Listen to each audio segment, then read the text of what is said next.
Tonight on Retro Cavalcade, Andrew, Allison, and Derek are joined by Dad at Arms to discuss Eternia's first face on the milk carton. All this and more tonight on Retro Cavalcade.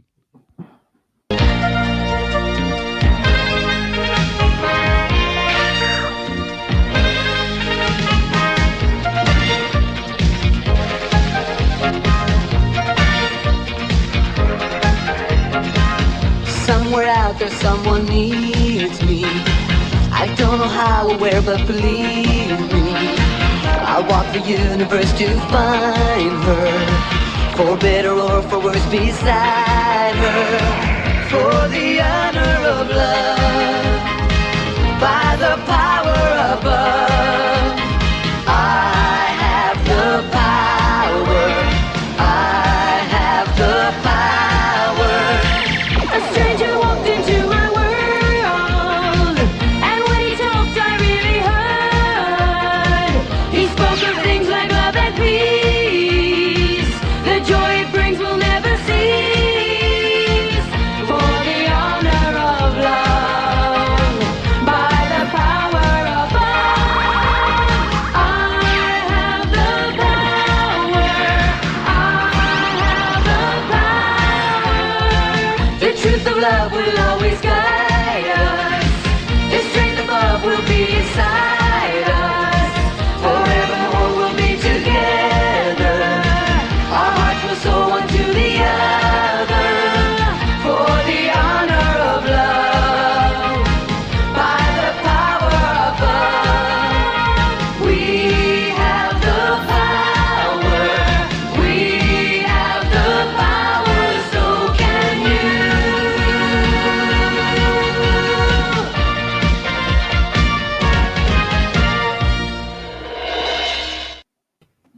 Hello. All right. So What an welcome intro. everyone. I don't know that everyone else backstage could see, but I could see everyone's faces, and I'm just glad I wasn't the only one who got a little teary-eyed there. So Aw. yeah, It's an instant shot of nostalgia. yeah, Like, it just feels good. yeah, exactly. So it was very difficult getting that all together today, without just openly bawling 2 or 3 times. Really quick, let's say hello to the chat. We're gonna cover all 5 episodes, aka the entire Secret of the Sword. So if we ignore chat, apologies. It's just there's a lot to talk about, and we don't want to be here 17 hours. Hello, Cobb. Mint with Card is here. Hello, hello, Cora. Welcome. Lovely to see you. Oh, it's Derek. It's me. It's you. Hey. Thanos Copter. Hello, Duchess of Darkness. Welcome. Hello, Cute Colt. Hey, perfection. And then there we go. All right. Thank you to everyone. And anyone who pops in after that, again, I apologize if we miss a comment. There's a lot to go over. This is a meaty few episodes of Masters of the Universe / Princess of Power. Really quick, I'm now going to introduce the panel because I realize some people may not know everyone. Andrew, welcome. Hello. I'm actually one of the few people who doesn't like the song, so sorry. I'll just start it now. I saw you doing your little, doing the shoulders along to fire in my ears. Oh God! No. Let's see, and then Colt, of course, from Dad at Arms, Hello. and Derek J. Hoover of the Yesterday's Podcast, and also guest starring this Sunday on Geek Dad Life. Did I hear that correctly? That is true. Excellent. That is true. For some reason, they're going to let me hop in there. Well, you know, everyone makes bad decisions sometimes. Oh, I've made plenty of them. The night is young. Mm-hmm. The night is young and none of us are, so it works out.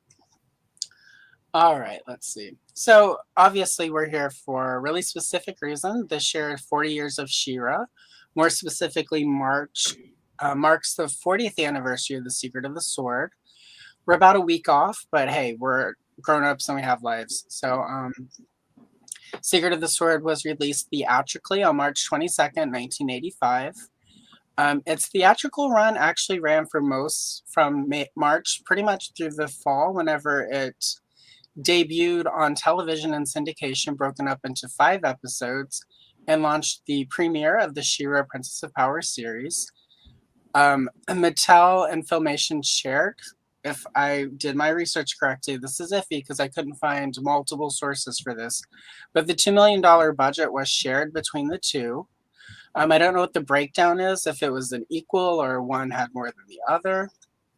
But it did make 6.5 to 7.5 million at the box office. And the first episode of the 5 aired on September 9th, 1985. The first 3 episodes did a generic opening to preserve She-Ra's secret identity. And then the last 2 had the standard opening of I'm Adora, He-Man's twin sister, defender of the secrets of the Crystal Castle. I actually really like that opening for when it's televised kind of thing. It's very like dark and foreboding, and you see sort of the horde, stampeding over Etheria. Like it doesn't spoil anything. So like I quite like that one too. Yeah, it was a really nice touch, I think. I mean, not that we didn't all know, but the character development between Mattel and Filmation was very collaborative. So Mattel came up with designs, Filmation, they went back and forth. I think if anyone who's spent a little time looking at the toy line and Filmation kind of see that. I think it gets a little bit lost with Princess of Power sometimes because the Filmation designs are a little bit more used in the toys now. But most of the characters actually started either at Mattel or were redesigned at Mattel. Horde villains would be Masters of the Universe figures, save Catra, who would be Princess of Power's main villain. That's partly too, though, I believe, because Catra was designed before the Horde was added to the mix. The line was in development before Filmation came on board. Masters of the Universe was slated for cancellation, whatever. Rural juror. Yeah, rural juror. When Mattel decided to fund Princess of Power. So basically they were ending Masters of the Universe because it gets too expensive to produce after a while. They moved all of that money over to Princess of Power, figuring that would be a good way to launch the series. So when people are like, She-Ra got He-Man canceled, technically no. Writer Larry DiTillo and Bob Forward would work on the series after the movie, as would all of the directors, Ed Friedman, Lou Casivas, I'll get it one day, Marsh Lamore, and Bill Reed. The cast mostly did come over from Masters of the Universe. However, Melindy Britt, who specifically auditioned for She-Ra, had not really done any voices on Motu. She previously played Batgirl on Filmation's New Adventures of Batman. And George DeCinzio was also new to the Masters of the Universe universe. Yeah, that's right. Taking on the roles of Hordak and Bo, as well as Voltak and Acrobat. Go watch my Villain Obscura videos on those guys. He previously voiced John Blackstar for Filmation. Almost done. Mattel began to develop She-Ra after seeing how well Teela sold among girls. Originally, development was handled by the boys group, and then it was moved over to the girls group. Initially, development was Leela, Teela's twin sister, with much of the earliest work designed by Justine Danzer. Noreen Porter at Mattel would further simplify Justine's designs and get them to that final step before the toys were sculpted. And there we are. Well done. Nice work. Yes. There you go. Yeah, anyway, so that gets us to where we want to go for the show. Before we start breaking it down, and really quick, excellent point. Yeah, this song was written by Erica Scheimer, daughter of Lou, who started just doing voices for her dad at Filmation and graduated to a director eventually. So, and really quickly, hello, Alex, aka Black Phoenix. And Quip, speaking of Geek Dad Life people. So anyway, So thoughts. She-Ra, the introduction, the ending of most. Oh, thoughts. I thought you meant THOTS. My bad. Me? I take exception to that. I think at the table, I'm probably the youngest one that was discovering it. I would have been 3. This was and mom and dad weren't divorced yet. So the future was bright. that canon event hadn't happened yet. I happily went to the stage show thinking everything was going to be fine. No, it wasn't. But luckily, I would have She-Ra and He-Man on USA Cartoon Express. Well, there you are. Yes. Colt. Yeah. She-Ra is one of those things, I was a bigger fan of He-Man as a kid. I think a lot of boys probably were.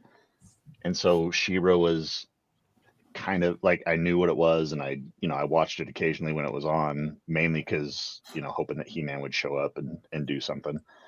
But it wasn't until a little bit, later after my childhood that I actually kind of delved back into the series itself and really appreciated it for what it was and what it did better than the Masters of the Universe series, in terms of like animation and storytelling and things like that. It seemed like Filmation really learned a lot of lessons that they improved upon as Princess of Power was running. So I don't know. It's one of those things where I always knew about it, kind of figured, oh, that's just a girl show, I don't need to bother with that. And then later kind of fell in love with it. It kind of felt like discovering it all over again, which was kind of neat. Yeah, I think like echoing your thoughts is that like I feel like I'm at this like weird perfect age where I discovered He-Man incredibly early. Like I still remember I discovered the He-Man and Battle Cat box under my parents' bed, and I think it was meant for one of my cousins, but I was like, no, this is mine now. I instantly fall in love, like, and this is my personality now, so deal with it.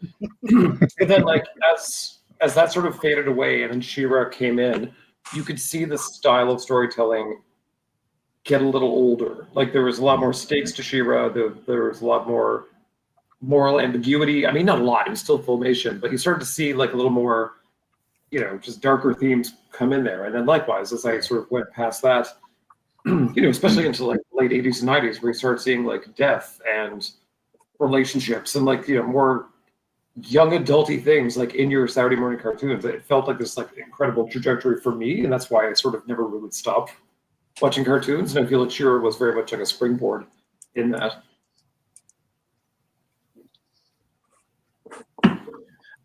It's funny you said that, Andrew, because that just reminded me of something that occurred sort of with these 5 episodes, especially sort of at the end. Even when She-Ra and the Rebels win, they don't really win. Because the wars, like Horde infestation is still there. Like the Horde is still in charge. They have these victories. They have these small victories, but overall, like the Horde is still there. So it's like and further to that, I mean, there's another Horde empire out there in the universe. So I mean, if they do take back their home, there's a whole other problem. Yeah, right.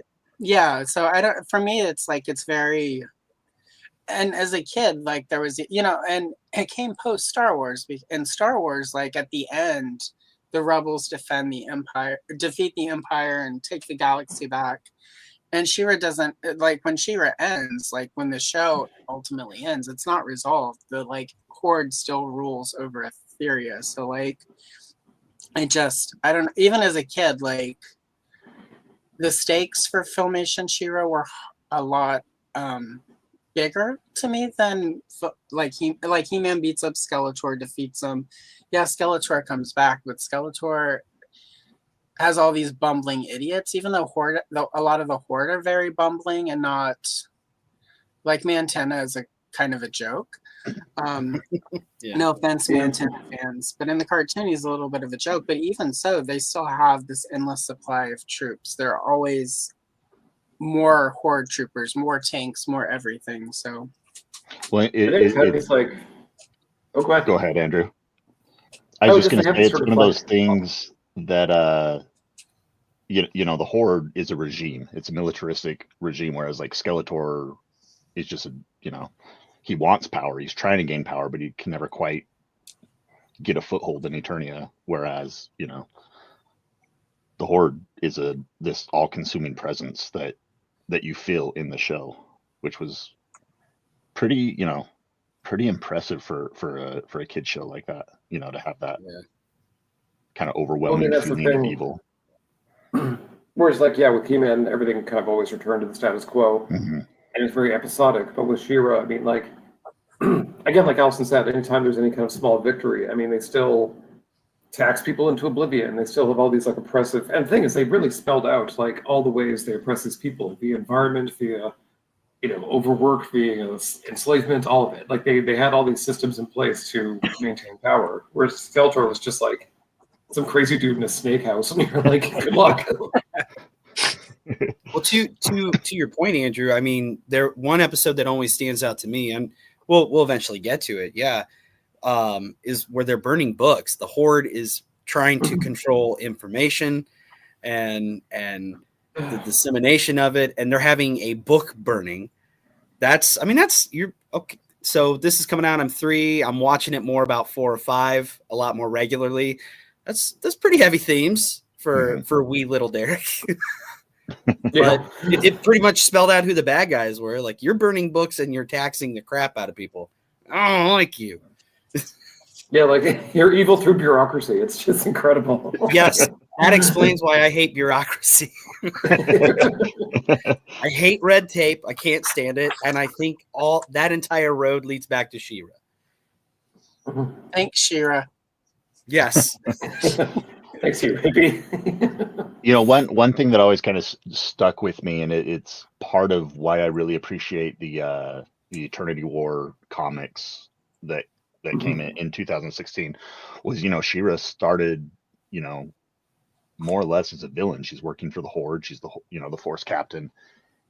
And we don't, in the series, in the cartoon, we don't really see that addressed other than He-Man convincing her to be a good guy and not be a bad guy.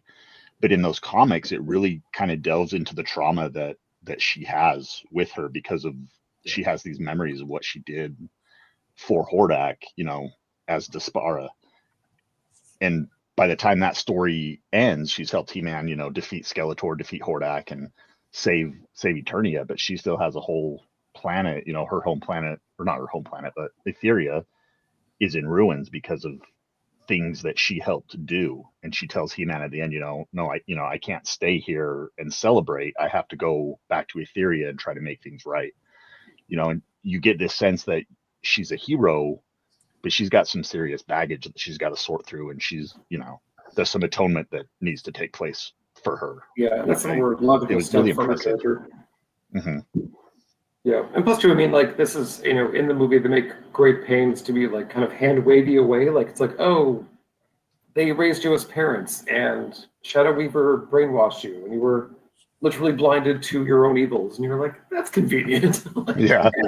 Right. And then the sorceress talks to her a couple of times through the sword and tells her she has a brother and she's good. So right. Everything's fine now. I have thoughts on the sorceress we'll get into later, but like... yeah, we've discussed that before.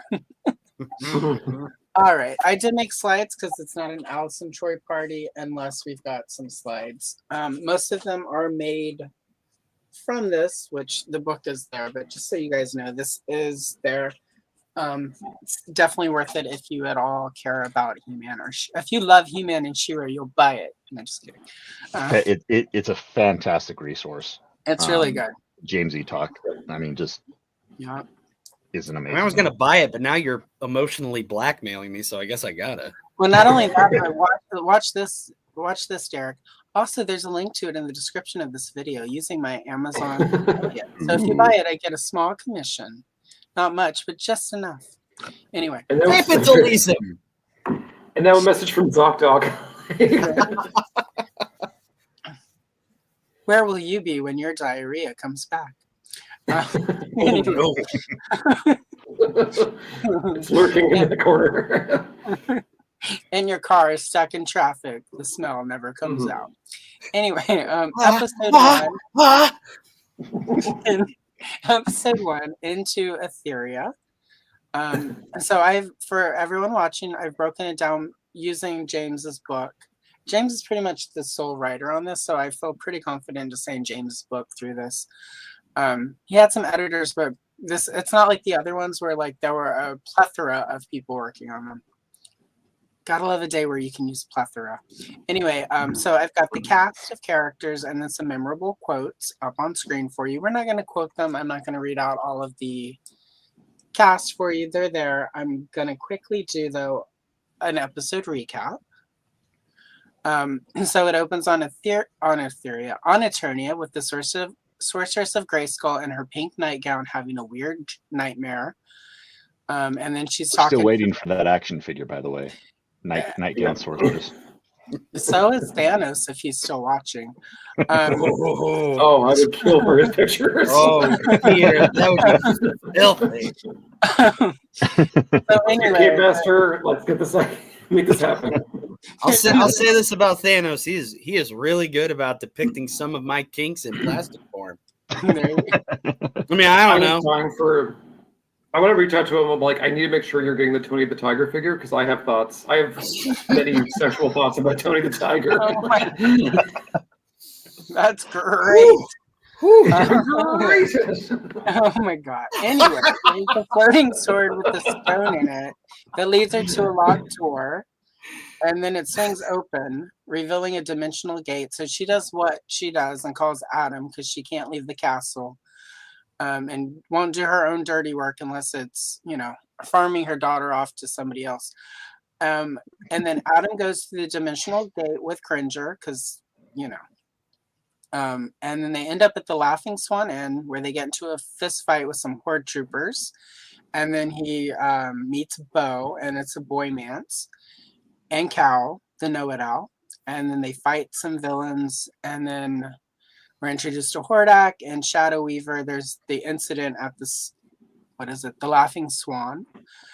And then they send Force Captain Adora to deal with it. Bo introduces Prince Adam and Cringer to Glimmer, the leader of the Great Rebellion, which I'm just going to say, this is not very smart if you're leading a rebellion. This could have been a setup, but, Bo, whatever. Hearts on his chest and in his eyes. And we get to meet Madame Raz, who is Orko for Etheria.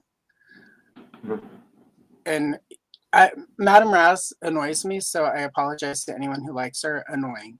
And then Madame Raz brings word that the Horde's enslaving the people of Thamor in retaliation. So Glimmer and the Great Rebellion all go to Thamor to free Thamor. Oh my god, my lisp. We'll head to Thamor and free the villages from enslavement. And then they fight Adora and the Horde. And He-Man, he becomes He-Man, and he realizes Adora is the girl in the shield that he's looking for. So, and then he gets shot by Adora and captured. So, way to go, He-Man. Like immediately. Immediately. Yeah. Like a punk. Like it's his first day here. Yeah, he's the most powerful man in the universe, but not the smartest. So there you go. Nope. Really... See that? I think they had the same voice, didn't they? Probably. Anyway, so thoughts other than He-Man. Come on, guy. Come on. I really like Bo's introduction where it kind of has a very, Aragorn-esque vibe to it where he's got the cloak on, he's in the tavern just chilling with his feet up on the table, and I always thought that's as cool as Bo got for me. So that's as cool as Bo got for a lot of people. The first and only time, like it's kind of sad.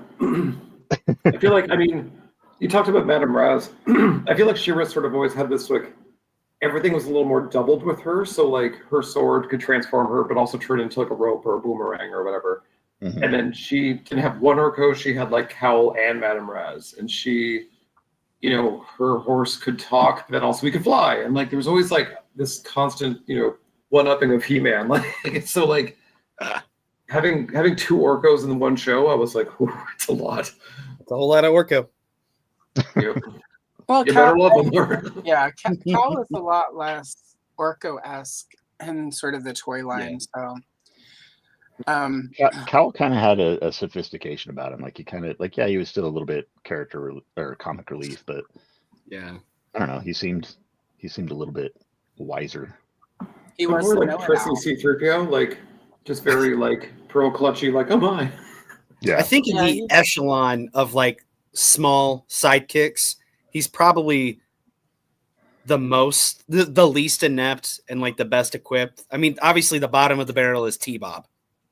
Oh, that guy can burn him out. Like T-Bob's Cal's unoffensive. I mean, Cal's just, and also he's like in on the secret. Like he's in the main title of each episode. Yeah. I'm all like, you got some. No, not just it's our friends, Light Hope, Madame Raz, and Cal. And Cal. Like, he gets the drop that voice. Yeah. And Cal. She-Ra's got a lot of affection for that Noah Owl. I will say he was the hardest of the original 9 figures to find. We had to order him through the Sears catalog and go pick him up. So, my folks would only buy the dudes from She-Ra, so that included Cal, and I remember getting him on Easter. So, happy anniversary to me very soon. Cal was an Easter bunny purchase. And he had his action feature was like you lifted his belly, and it was like the magic 8-ball, but it was just red or green. It was yes or no with Cal. Yeah. Not even a maybe. Just so you're like, does this person like me? And he's like, no. I'm like, no. Damn. Harsh truth here. Or don't even ask. So really quick, I've put into the slides some of the concept art for Hordak. So that is metal as hell. See, that's the sketch series figure I want of Hordak. Yeah. I like the one we got, but this one is much better. This one I think if we get this one, they're going to have to dip more into Filmation because this is way more on the Filmation side of the designs. Yeah. Where's the one we got? Just a click under Eddie from Iron Maiden. I love it. Yeah, he's really close. Yeah. Even the throne is cooler. Like. Yeah. Here is another version of Hordak, and this is the first Shadow Weaver from Filmation that I know of.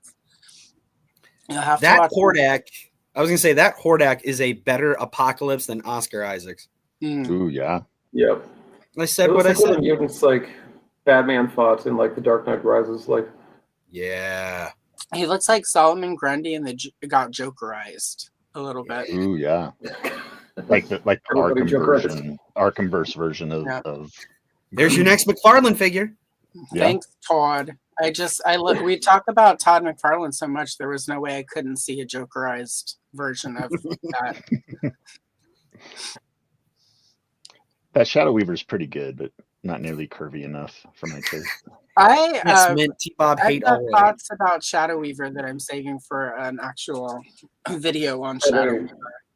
Are they really Tiger thoughts or? No. Maybe she's it would involve a sexier Shadow Weaver though. So for those who are into witches that are sexy. Well, that's a Halloween costume. Slutty Shadow Weaver. Just no face. Like she's got a rack on her. Like yeah, she has very well defined. She does. Like yeah, it's impressive. She's got the Filmation boobs.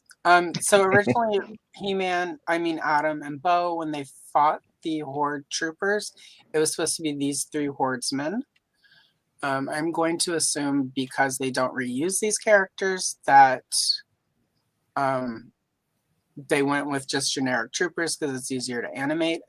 Definitely the one in the middle definitely looks like he came from the sketchbook series Hordak. So I think, which is cool. So because this is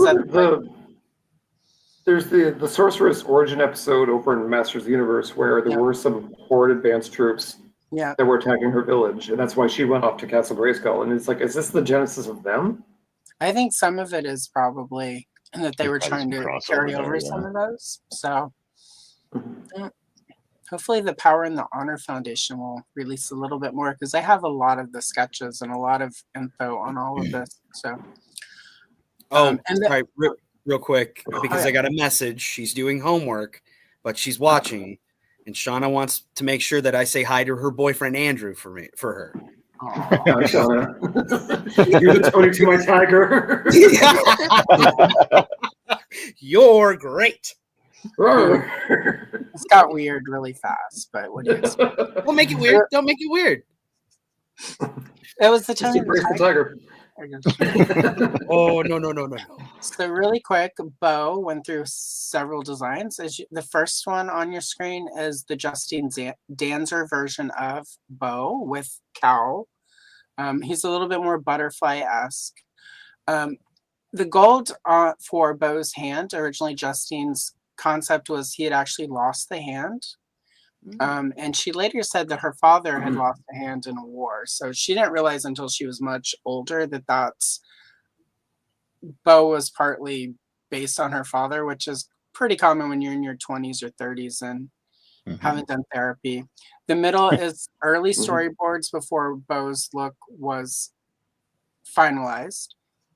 The one on the end is Noreen Porter at Mattel when she went in to do sort of the last sketches before everything was sculpted to become toys. And the next, sorry. I was just gonna say I like this version of Bo because he just has an exposed heart. We're just looking into his chest cavity. Yeah, both of in his sternum. Why? Like your heart doesn't go there, but yeah, both of those early designs didn't have the extra armor. The extra armor, I think, comes from when the Filmation sort of merged with it a little bit. Because the final Bo figure is really sort of, it looks like a combination of all of them. As you can see, early Filmation on the very left, they actually had way more toy-like version of Bo. Then they had him with a full beard, which they jettisoned. And that, I'm going to assume, became Seahawk. And then on the end is Filmation Bo. This is something I colored because I couldn't find a model of him that I liked today when I was putting this all together. So yeah. And then here's Infamous Cross-Sew, which seems to be, like I said, a combination of all the Mattel stuff and the Filmation. He's somewhere in the middle. So, which is pretty cool. He's one of my favorite figures. I know other people don't care for him, but whatever.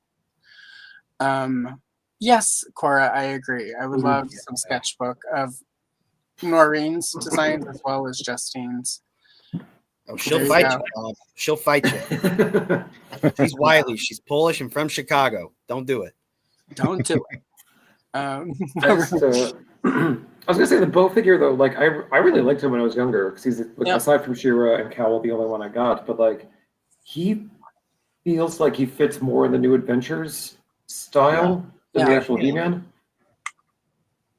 Just a lot more fruitier. I mean, he had like the big beating heart and just gold lame like everywhere. Oh my god! When I got Bo as a kid, like the first week, his heart broke. The little button on the back broke. Oh. Yeah. I lost the headband immediately. Yeah, no, that didn't make it out of the parking lot. Went into Walmart. I had $20. I got Angela, Catra, Bo, and then my grandmother took pity on me and gave me enough to get Swiftwind. And as soon as I opened him up in the back seat of the car, the headband flew out the window somewhere into the parking lot, never to be seen again. Oh no! Which is it's worth so much money. Yeah, my adult Bo that I bought still has a headband, and I have one I bought mint on card about 15 years ago that will never be opened because it's the only way I can guarantee I will never lose the headband and won't cry hysterically like I did in 1985 in the backseat of a car. Which, of course, would happen more as I was a teenager, but that's a story for a different time. Anyway. Sometimes you do it when you're 30. It's okay. That's when you cry in the front of the car because you're driving home alone, Derek. I'm just kidding. You could do both. All right. Next up, Beast Island, episode 2. Let's see. So I'm going to try to stay on script because James wrote an amazing synopsis. He-Man's disappeared as far as the rebels know, but Madame Raz uses a spell to locate him, and it kind of works. and they trace him to Beast Island. Some of my exes live there. It's a primitive place, miles out to sea, where he is a prisoner of the Horde. Madame Raz conjures up a flying ship with her magic, allowing the rebels to make the trip to the island.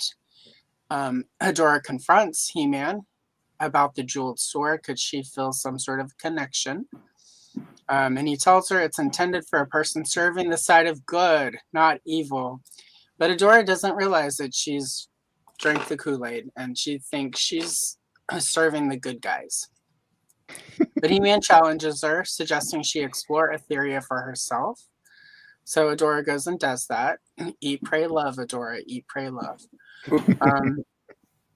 And then we meet Grizzlor, and there's some fighting with the rebels, trying to save He-Man. They're all imprisoned in the dungeon. Cal escapes, frees He-Man, and he frees the rebels. Adora sees enough that her faith is challenged because she sees some oppression. Eat, pray, love, Adora. Eat, pray, love. Back on Beast Island, He-Man and the rebels find the landing pad. They climb aboard and escape. And He-Man destroys the prison compound of Beast Island. At the Fright Zone, Adora angrily confronts Adora and Shadow Weaver about what she has seen, and then Shadow Weaver uses magic to strengthen the spell and control Adora's mind, and she collapses. And Shadow Weaver claims the jeweled sword for the Horde, determined to discover its secrets. Oh my god, we got title, The Secret of the Sword, y'all. Nice. They said it. They said it. They said the thing! And really quick, Shadow Weaver is voiced by Linda Gary, R.I.P. Queen. So. Oh. Mm-hmm. Madam Tila. That must have been hell. Whenever she had to do like Shadow Weaver Day, she would just be like, like just like constantly like horking up phlegm and like scratching your voice up. Like that must have been just grueling. So you're like, look, take. Let's get this done in 10 minutes. Well, it's also interesting is in research I did for my Acrobat video, everyone go watch it. According to the way Filmation was set up, you couldn't voice more than 3 characters per episode based on how the like contracts. I would assume some of that is Screen Actors Guild as well. And so that would, in some cases, be why a character appears in a Filmation cartoon and has no speaking voice because the actor was tapped out. So.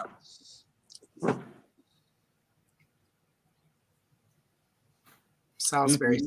So, anyway, thoughts. This is our time to talk about Shadow Weaver and her boobs.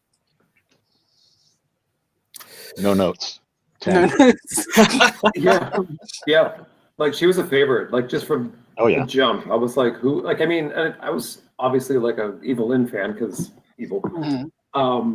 But yeah, Shadow Weaver was just like that extra spicy, literally shadowy. Like you never saw her face, but you're like, is she actually beautiful or is she actually like grotesque under that thing? Who knows? But like, it's just, she was fun. She's just like a fun character, front to back, and the entire series too. Not just like, you know, like Bo's one and only good scene was right here. Right. I don't know. He's got a corny scene coming up that I love. Yes. I always loved witch characters as a kid, so I always like Shadow Weaver, Evil, and I always loved them. So I like me a good bad girl. Mm-hmm. She was rad. And Filmation does get to Shadow Weaver's origin later on when Castaspella joins the show. With a fantastic name of who she was before Shadow Weaver. Oh, yeah. Was it Light Spinner? Light Spinner. Yeah. Did your mom give you that name? Like, what the hell?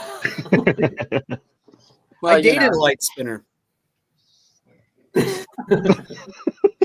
Oh my goodness. That we're just a strong upper body. Everyone take from that what you will. So Glimmer, the first one is Justine Danzer's concept for Glimmer. At this point, Glimmer and Angela are the same character. Those are wings on her back. I love that design, and then the next 2 sketches are Filmation designs. And then the last one is Noreen Porter's, where she went in and sort of took it all together and created what would become the toy. This is really close to the like design on her bodice, the boots, these and the flower staff are definitely the toy. The hair obviously is different, and the skirt is different. And she had, of course, the shoulder pads. It was the 80s. But this would be a good. They exuded strength when you wore them in the office, and the same could be said of Etheria. Also noteworthy is the second Glimmer that has the curly hair was a black girl. So at some point, cool. Glimmer and Angela were both. They consider making them people of color. So it's too bad they didn't, because they really waited for a long time for that. It took Natasha, which Natasha was actually trademarked during this phase. So I don't know what the holdup was, but Natasha was trademarked before the name anyway was trademarked before most of the season. The Wave 2 characters were, so I'm not sure why it took so long.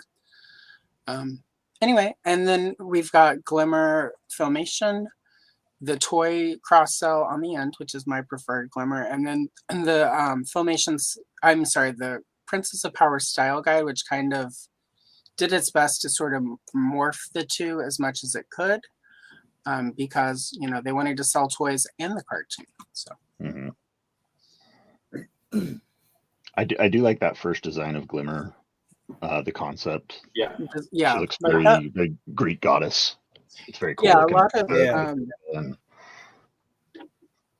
a lot of Justine's original concepts were way more goddessy. Like some of it, I think, and I've been talking to Adam at Battle Ram Blog. Everyone go check him out about some of this. And it looks like Justine was designing a girl's action figure line at Kenner, and some of that she carried over when she came to Mattel to start developing Leela, who became She-Ra. So,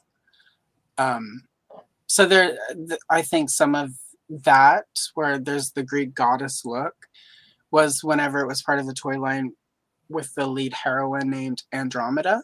So at some point I'll finish that video for all of you. And really quick, hello Brennan, and hello Suede King. Suede King? Exactly. Yeah, Cora. Like you and I are on the same page. We just want all of these.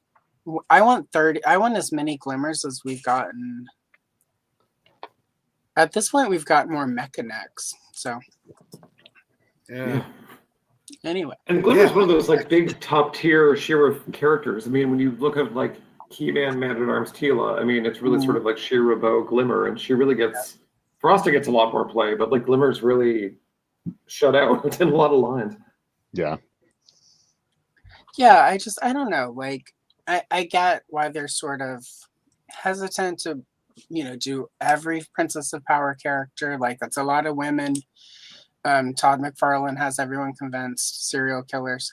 But it's just like She-Ra, Bo, Glimmer, Cal, and like Catra. I feel like again, they give us a lot of Frosta, but I think also they still are trying to make Frosta happen.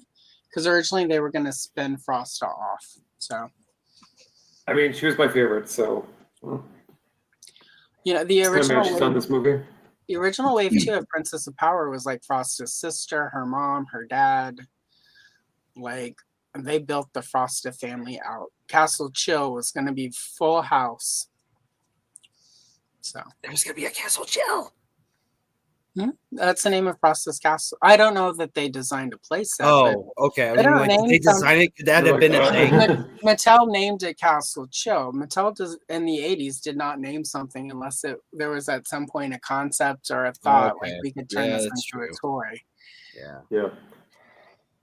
The fifth wave. It was supposed to be very like fire and ice kind of thing, where like Frosta's whole ice kingdom would be much more built out, and then there would be sort of. They want to say volcano or some kind of fire themed. Yep, and she. It could be great.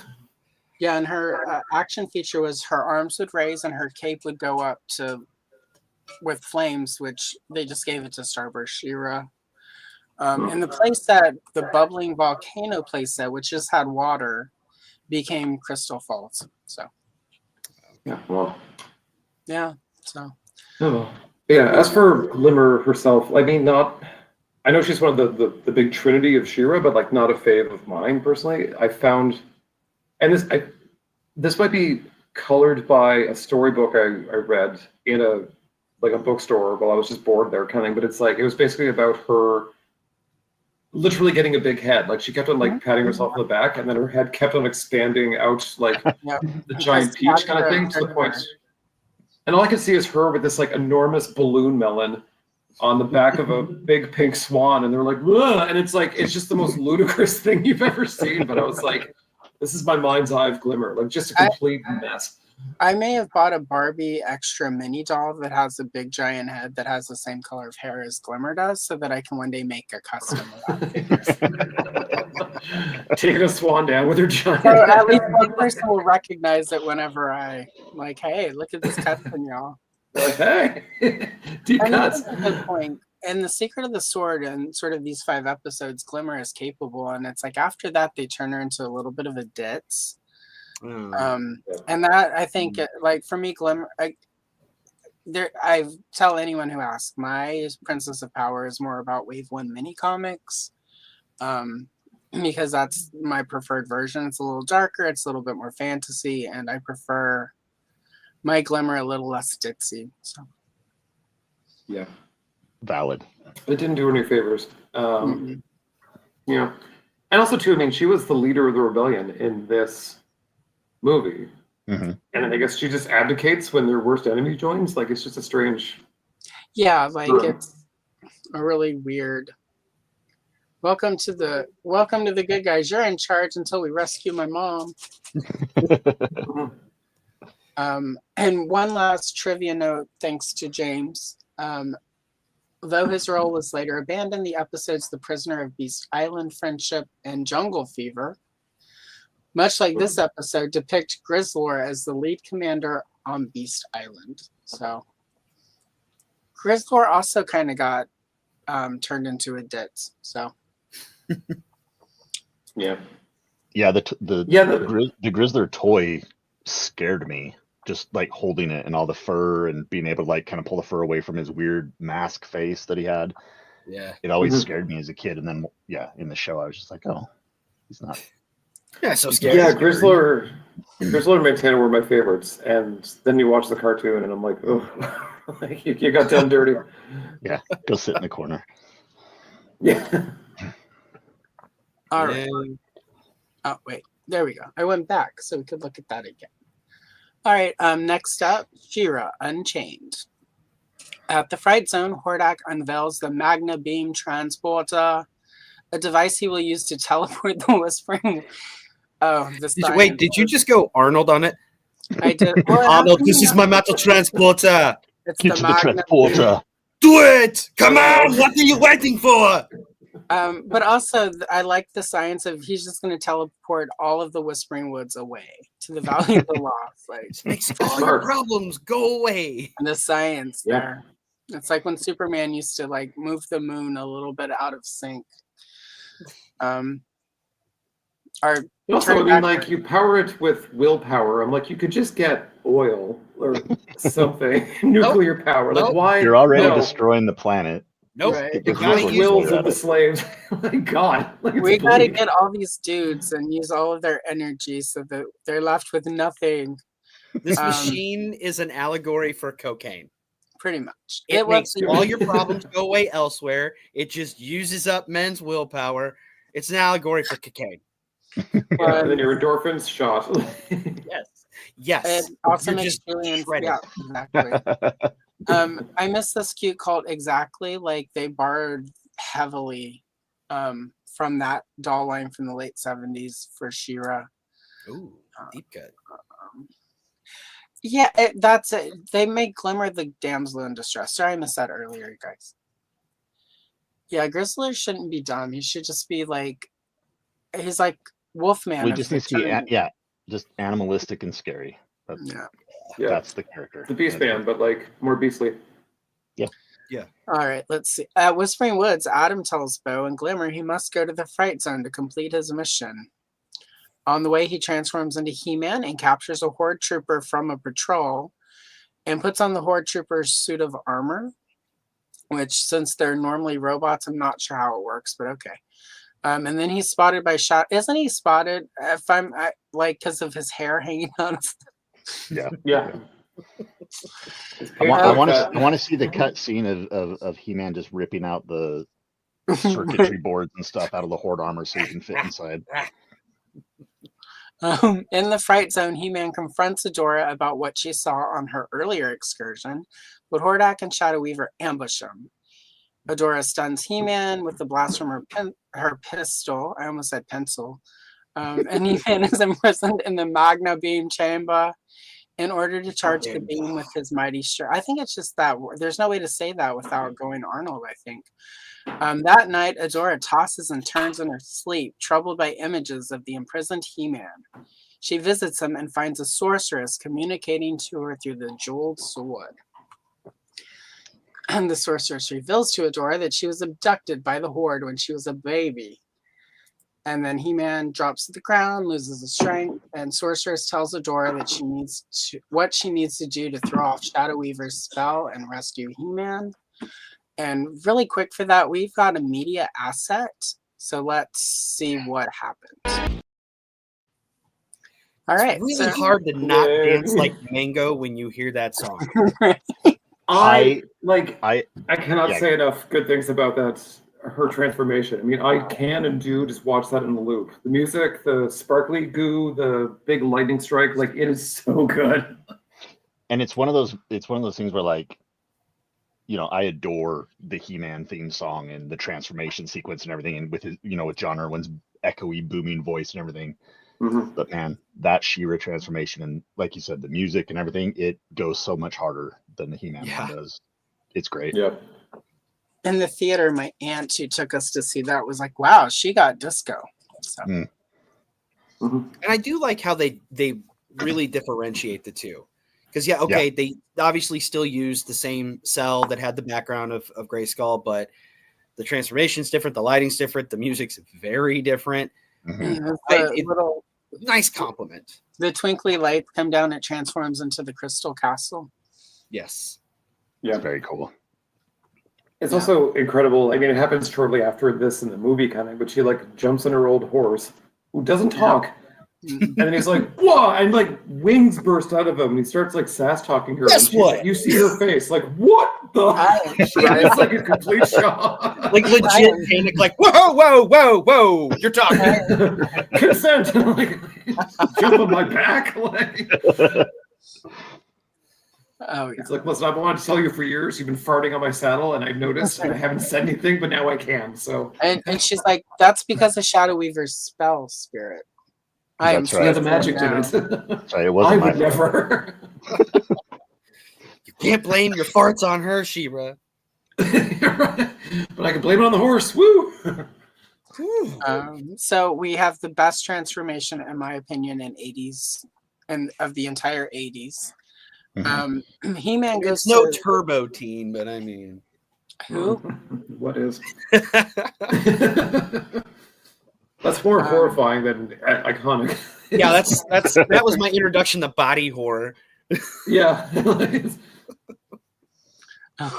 ain't right. So He-Man goes to stop Hordak. She-Ra jumps on Swiftwind to go warn the rebels. He-Man does not stop him. Way to go, Adam. You are blowing it this trip. But luckily, She-Ra finds a large boulder and she throws it at the blast. And the boulder is transported to the Valley of the Lost instead of the Whispering Woods. And then Ray and Chewbacca manage to disable Star Killer Bait. Oh, wait, sorry. I'm sorry. Wrong movie. Somehow Hordak returned. Somehow Hordak returns. And he orders his guards to arrest He-Man, but She-Ra swoops in to rescue him on Swiftwind. Hordak rages in defeat, and She-Ra reveals to He-Man that she is his sister, much to his surprise. Surprise sister. So quick trivia. Hordak says nobody has ever returned from the Valley of the Lost. But in later episodes, characters would go there and return safely. So, way to go, Holy Hordak. shit, Hordak. Propaganda fails again. Yeah. Let's see. And originally, Adora was supposed to call out by the grace of Grayskull to transform into She-Ra. Doesn't have the same ring. I'm glad they changed that. Yeah. Yep. Good. So yeah, the rest of the trivia is just like, for a second, Swiftwind's main disappears. We're not that kind of channel, James, but thanks for having that for people who are. For people who need the disappearing stuff, you can go buy this at the link in my description. I get a commission. Anyway, you have to say it on YouTube or they'll be mad at you. So yeah, so She-Ra, Unchained. Okay, so yeah, that's the Glimmer one. Here are various designs of the process of She-Ra. Worth noting, this first picture of the woman on the horse was for many, many years described as Teela, as a concept for Teela and Tom Art's Action Figure Digest. Adam at the Battle Ram blog, call out to Adam, was able to determine this was actually an early prototype of She-Ra when she was still at the boys, when the boys department was still developing her. And the second one of her in the black bra looking like Madonna, also the boys group. And then here's Leela, Teela's twin sister, which was the first of Justine's designs for She-Ra. Very much Teela with the snake clip in hair. Yeah.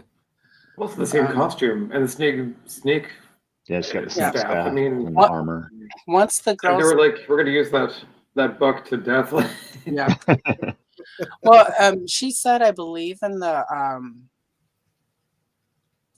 He-Man documentary that's on Netflix, not the Toys That Made Us, but the other one. By the power of Grayskull? Yeah, that one. She was saying in that it was Leela until they got approval. And as soon as Mattel was like, yep, do it, that was when they're like, you can ditch the Leela stuff, do whatever now. So they pretty much used that to get it through the door, which makes sense. Here are two of the Filmation designs for She-Ra. And she looks very much like the Flash Gordon princess. There. Yeah, I mean, Yeah. Filmation had a couple go-to designs. And then Noreen Porter sort of took everything, and this is her She-Ra. To me, the face looks very much like our new Etheria She-Ra. Yeah. Which gives me hope for future new Etheria toys, because if they're looking at the old designs, maybe. And then, of course, that epic cross-cell art that I would stare at for hours as a child. Yeah, sorry. Yeah, that's my favorite She-Ra costume, is that cross-cell art with the kind of the asymmetrical bodice and the cool skirt and everything. I don't know. Yeah, I think that's the best she's ever looked. Same. I mean, again, it's targeted for my demographic, but I love all the sparkles and the laces, pretty goldy stuff. Like, it's just very much coded for girls, and that's cool. So, And going back to that. Sorry, I keep interrupting. Oh no, go ahead. I was just gonna say, going back to that concept art of the not Teela on the horse. Yep. I believe that appeared. It's cool, and I believe that appeared in the official art on the Battle Armor and Battle Cat 2-pack for Origins. Yeah. And it is Teela there. She's got the red hair and yeah, everything. they pretty much. It's definitely that design. Yeah, Axel sort of morphed it over, which for a long time this Battle was Armor Teela. Yeah, which I would not hate. Like that would be a pretty cool Teela. That'd be great. So, I mean, I even the very Filmation second one with her little helmet, like even that would be a cool. Like, give us a bunch of different She-Ras, Mattel. We're here for it. Just give me toys. Give us the toys. Yeah. Well, I think that's the thing too, where like they had to sort of like walk this fine balance where it wasn't. I was used to like the Teelas and the Evelynns, and so this was quite the departure for the boys kind of thing. But I mean, like, as Allison says, as like all the girls in my elementary school, I mean, like people went crazy. Like the girls went crazy for this. Like it was catnip. So I mean, like it struck a nerve. It was specifically tailored for their like aesthetic. So I mean, like they did right. Like if they wanted to make that money, they did it right. most of the original figures were in the Filmation. The colors that they are in Filmation, that was a lot of the original color design. Like Castaspella had that blue and the yellow, like she does in the cartoon, and then they did a focus group. And that's where Crystal Castle has like the eagle beak front. And they did this focus group with little girls, and like they liked them, but they wanted pastels. They, you know, like they responded better to sort of the brighter colors, the more glitter, more gold, more girliness to it. So again, like Mattel, I don't know what they do now, but in the 80s, they really spent a lot of time letting kids play with this stuff during the development to get it. I mean, that's like my favorite story about the DC superhero girls, is that they brought basically like DC heroines to all these like focus groups of girls. And they were like, what do you want? And they were like, I don't like it. And so they said, okay, what do you want? And they were like, they want the girls to look like their moms and their sisters dress, which is basically like sweatpants kind of thing, like athletic attire. And that's what they did. They actually made them like all the, you know, they restyled all the DC heroes into like sort of like athletic wear. And like sort of again, like they wanted the big honkin' dolls, but they also wanted like smaller action figures that could coincide with their brothers or friends' action figures. Like it was very well thought, like front to back. Yeah, that was a fun line. I'm gonna be able to set that all up. I have everything but Beast Boy, so the figures. I didn't get the dolls. I ain't got room for that. And they're big. Yeah. Will you be setting up figures that are oddly enough mutual friend acquired for you on a bad day? Yeah, no, those will be definitely set up. Like, Perfect. Yeah, no, I'm going to be setting up a bunch of my DC stuff, so it'll be nice. Yeah. A guy I went to high school with was roommates with Allison. We found this out like, 3 weeks ago? Yeah, I lived in this big house not long after I had moved to Portland, and I was super broke and I couldn't afford toys. And I spent like my last $20 on like beans and rice and all the cheap foods. And he came out of the store and met me. He's like, here you go. And he had 5-finger discounted me a couple action figures. So. Dan Larson. Yeah, pretty much. That's how I got most of my Power of the Force figures, because I was in college and I had to buy beer. So the beer's not going to buy itself. We don't talk about here. Yeah, some other favors, let's say. Let's see. Let's see if there's any. Oh yeah, okay, we covered all that. So next episode reunion. Real quickly before we move on, you know, going back to the episode itself. Yeah. You know, that was the moment where I realized where I felt that there were stakes. You know, as a kid, seeing He-Man so weak and being drained of his life force and everything, it scared me. And I remember having the thought that, you know, is he going to die? And not understanding necessarily as a child, you know, how to reconcile that. You know, obviously he doesn't die. She shows up and saves him, but there's that very brief moment that still sticks with me. And I still feel that watching that is that visceral feeling of, this is scary. You know, this is intense. This is real. I mean, meanwhile, like a year later, Transformers and Hasbro were like, "Hold my beer, bitch!" Like they were gonna make you cry. You know, and I think that's one of that's the key moment I think of. You know, back when the Revelation series came out, and Ted Biaselli was talking about how he wanted to feel like a kid again, where these heroes could, you know, get hurt or die, or that there were stakes involved. You know. And that's what he wanted to do with the Revelation series. That's how he wanted to feel again. Yeah. And you know, that's immediately what I think of when I hear him tell that story. And I think Revelation did a good job with capturing that vibe again, you know? Oh yeah. Quip. We need to sell more toys, but kids only want Optimus already have them. Kill him. I guess murder is the only option. Like, obviously, kill them in front of their eyes. Brutally. God. I will sort of piggyback on that comment. Like when you were talking about it, I remember being 11. Because I already had She-Ra when I saw the movie. Like I'd had most of the toys. I have to, but it was the first time I'd seen the transformation. And I remember today when I was cutting all of this together so that, we would have slides and ridiculous clips. I still a little bit to this day get misty when I watch that transformation. Like, I think a few years ago when Origins added Sunman to the line, there were a lot of people, the usual people you expect, who were like, oh, blah.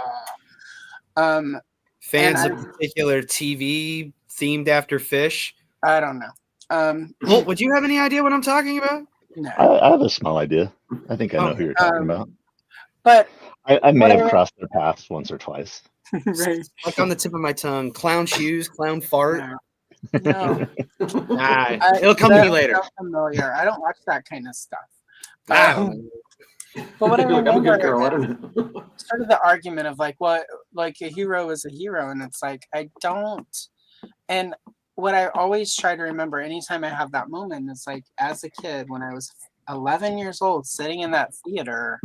When She-Ra transforms, one, it's cooler than He-Man, but at the same time, it was like I could be a superhero. Like I could, like He-Man never felt like I could be He-Man.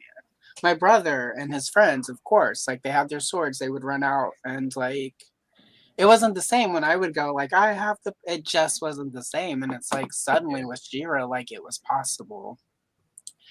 Well, and it's this, it's this idea that just because we can have another hero who makes somebody else that's not like us, like in your case, I feel empowered by seeing Adam become He-Man and that story, and to know that a girl could feel that same type of empowerment, that doesn't take away from what I felt and what I feel with He-Man. So why should I get upset about that somebody else? It's adding, not subtracting. Yeah. Exactly. Yeah. It's just it just adds more to that tapestry.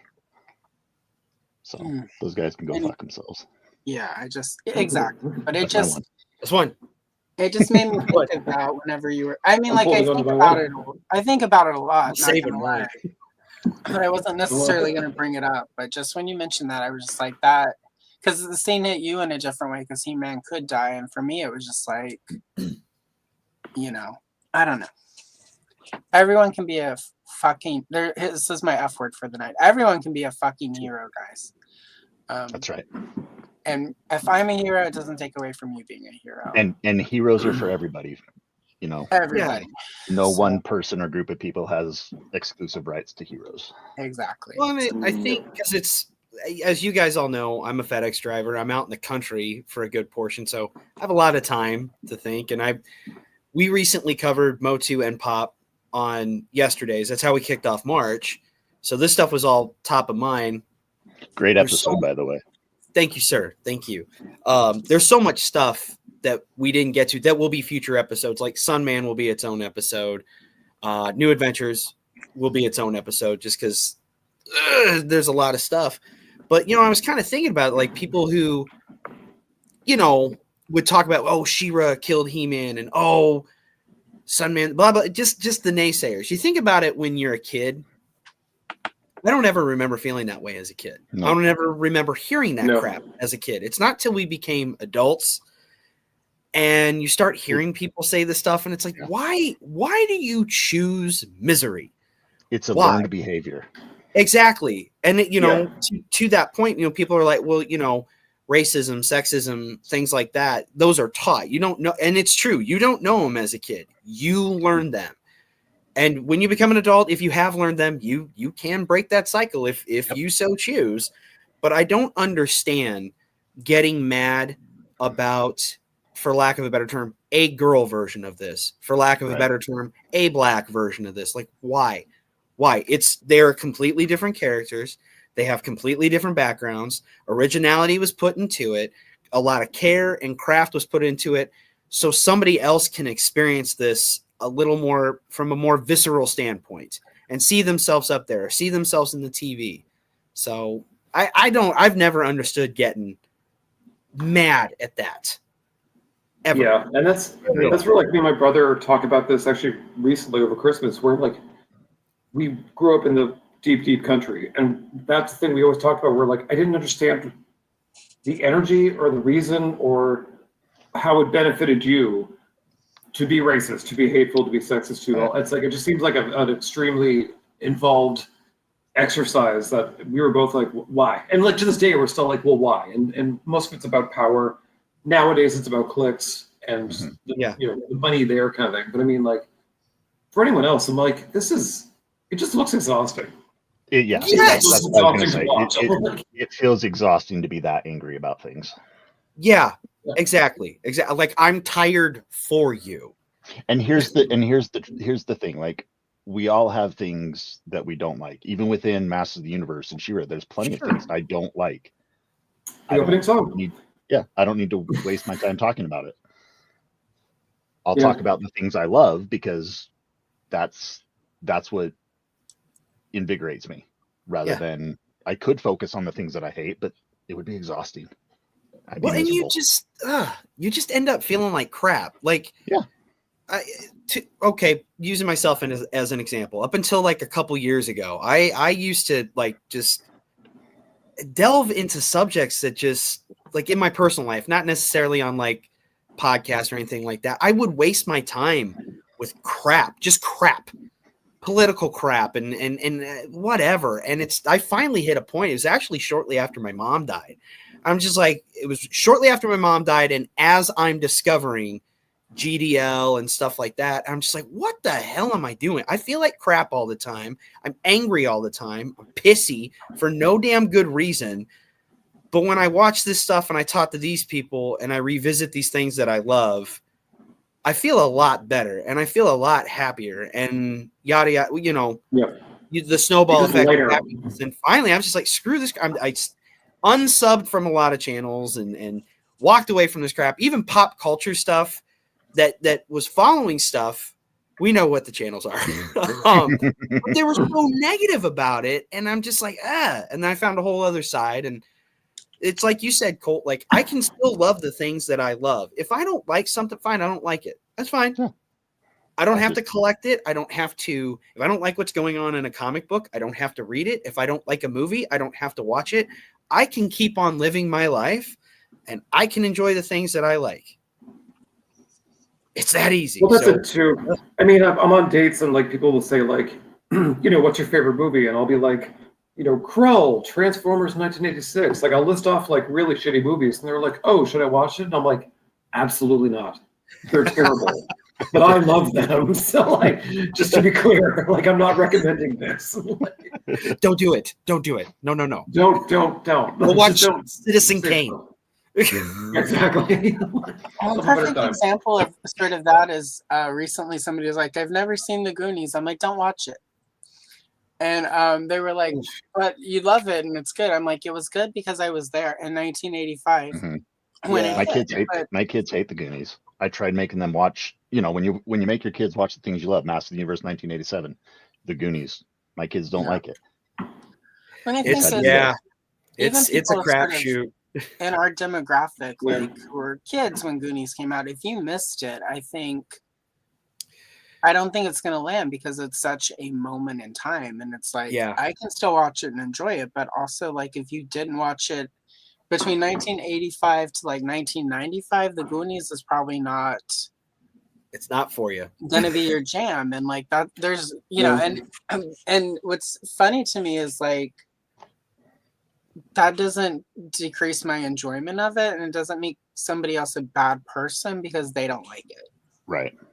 Also, I mean, like, I see what kids watch now with, like, Dogman and Bluey and all this stuff. But I'm like, we had, like, Dark Crystal and Secret of Nim and, like, David Bowie's dick and, like, Labyrinth. Like, I mean, they were just, like, barraged with, like, the darkest, most bulgiest shit you've ever seen. And I'm like, what the? Legend with Devil Tim Curry. That was terrifying. You know what? I'm using my F-bomb. Fuck me. That was not fun. Like my dad taped that for me, probably from his illegal cable hookup. And like I watched, I'm like, oh no, this is not for me at all. Like I was scared of Tim Curry for a while, and then like, you know, I saw Rocky Horror. I'm like, all right, this guy rocks. What, he's gonna do voice work? Sweet. I left the theater in tears after watching Who Framed Roger Rabbit because Judge Doom scared the shit out of me. Oh god, yeah. His face kind of melts off. Like, God almighty. But now it's like, I mean, everything's like colorful and cute. So I mean, yeah, to make your kids watch what we did, I think it's maybe a little sadistic. Oh, the last unicorn. That's another one. Like, well, even like with Indiana Jones, or Artax, you know, watching Indiana Jones or even Jurassic Park with my kids, like they have to be old enough, and I've learned that lesson, you know, being a dad. It's trial and error all the time. Like you try to show them something, you're just like, you know, I miscalculated how traumatic this is. You know, maybe not tonight. Yeah. I had that recently with E.T. About the time Henry was 5, I had it on. He was curious. That first act cornfield scene where him and Elliot meet, which I laugh my ass off every time because that they both freak out and run away from each other. Henry did not like that. He looks right up at me and goes, "I don't like this, Daddy." I'm like, okay. Turn it off. We turn something else on. I was sick recently, and it's one of my I'm sick movies. And see, that's the Goonies for me. The Goonies is my sick movie. Okay, and he was kind of interested in E.T., but however, he absolutely loves Teen Wolf. Somebody has to. I'm a bad dad. Well, it's a cool basketball werewolf. What's not to love? I mean, it's the same. Back to topic, but there's like the ET thing. I have the weirdest. I have such weird Mandela effect memories about him. Where like I watched maybe the first half when I was super young, and then I just never finished it. And then my brother was telling me it's all like, oh yeah, no, it's like it's terrifying after like I'll start watching it. So I thought like ET was like actually like a secret monster. And then one night, he was much older than I was, and he was like watching Dream Warriors or something like Nightmare on Elm Street, where like he turns into a snake and eats that chick, and he's like, "Yeah, I'm watching ET. Do you want to finish it?" And I'm like, "No!" So I thought ET was like horrifying for a long time, like until my 20s. Like, why does everyone love this movie? Jesus God! What were we talking about, She-Ra? Yeah, anyway, yeah, so reunions. Next episode. Here we go. At the Whispering Woods, She-Ra reveals to He-Man that she is his twin sister. Eager to learn the truth about their past, they use the Sword of Protection to contact the sorceress, who explains that Queen Marlena actually gave birth to twins, Adam and Adora. And Hordak and Skeletor tried to kidnap the twins. Skeletor was thwarted, but Hordak escaped with Adora through the portal, and the sorceress could not locate her. And then the sorceress says that She-Ra will fulfill her destiny and fight injustice. The whole Twins of Power thing. Star Wars. There's another. She-Ra and He-Man's journey to the rebel camp is Adora and Prince Adam. Adora introduces herself to the rebels, telling them she broke Shadow Weaver's spell and she'll fight on the side of goodness. Glimmer informs him she's going to rescue her mom, Queen Angela, from the clutches of the monstrous Hunga, Queen of the Harpies. Looks just like my ex's mom. Except my ex's mom is a little bit more shrill than Hunga. You dated one of my brothers? Sounds like it. Adora and Prince Adam offer to retrieve Queen Angela on her behalf so they can rule over the kingdom of Bright Moon. On Craggly Talon Mountain, Hunga goads Queen Angela while throwing orange rinds at her. That always bugged me as a kid. Anyway, And then they rescue her. Glimmer and Queen Angela are reunited. And then they go back to Eternia so that she can meet her mom and dad. And then King Randor announces the royal family is whole again, and they shall never be split apart, foreshadowing. And then Hordak follows through the portal and realizes he's on Eternia. He goes to Snake Mountain to find Skeletor. And apparently Snake Mountain used to belong to Hordak. And then they fight, and then Hordak says, I don't care about Eternia. I've got a whole other planet, bitch. And then he just needs to get Adora back, which is creepy, but okay. They agree to a truce and plan their next move. Let's see, quick. This is the first episode that uses the actual opening sequence that we're used to. Snake Mountain did not always have the large snake head as we see here. Let's see. In the She-Ra Viewmaster set, which retells the origin of She-Ra, Catra is the one who captures Angela, not Hunga. And then that's an animation thing, so we're not going to get pedantic. So yeah, that's the trivia. I do like that it was Hunga that got Angela, just because, I mean, like, I'm a big fan of, like, characters having, like, a nemesis, so, I mean, like, to have, like, a flying villain for Angela to fight, I mean, that's just right out of the gates, like, smart move. Not that she's appeared a lot afterwards, but it's good that she came. Oh yeah, she appears in an episode or two after, I think. Mm-hmm. And so, and as Cute Colt says, 100%, it's a crime we did not get her in classics. Yep. Here we see Hordak as he appeared back in the day with baby Adora. And Angela, of course, Angela and Glimmer originally started out the same. Here are some different Filmation concepts of Angela. Angela seems to have gone through the most back and forth at Mattel. Noreen Porter's next design is right there, where she's yellow with blonde hair. Filmation, right there. And then there's the cross cell, which is sort of a combination of the looks. The actual Angela figure, and I couldn't get a good picture of my mint and card one, and the loose one is boxed up somewhere. She actually has strawberry blonde hair. It appears that the change in her hair from like this blonde color to the strawberry blonde happened after the art, and they just rolled with it. So yeah, like it's a weird choice. So yeah, that's Angela. And here it's really sort of, again, the figure really is sort of a combination between that final design and Filmation. So when I did get the She-Ra figures finally in my like 30s kind of thing. Yeah. Like Angela was one of my favorites because I mean I was quite shocked that like that's like it's not a dress, it's pants, and I was just completely enamored with the fact that she had like sheer pants on.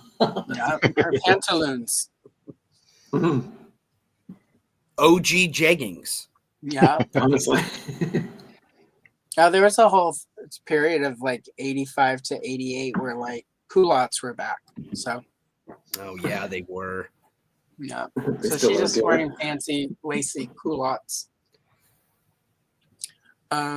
So yeah, this is sort of the reunion, and we get the flashback here. With Andrew's favorite scene. Yes. Look at that face. Look at his dumb face. Yeah. Her with her stupid little like, she's like, I got bangs. You don't fuck with me. There's my one. Yeah. Yay! We did it! Yay! We got like a big old F word Voltron. I feel like Colt, I don't think he dropped your F-bomb yet, did you? Oh, he did. I did.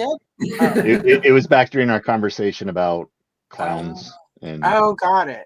Clowns and television. I don't know. Yeah. And this episode also has one of Colt's favorite scenes from the movie. It does. Please share with us. Skeletor's face. I do love that scene, and I always forget how funny it is. Just watching Marlena completely body Skeletor. She bodies the shit out of him. It's like, why do we need He-Man? We've got Marlena. Yeah, right. Honestly. But she didn't get a figure. People forget that she was like an adventuring astronaut before she crash landed. Like she had a whole other life. Like she could do whatever. Yeah, I love her. No, my favorite scene is, and this speaks to my love of the He-Man and Teela relationship, but when Teela first meets She-Ra and she's just instantly jealous and sassy because there's another woman standing next Who's to this? Who is that? Excuse me? Cracks me up every time.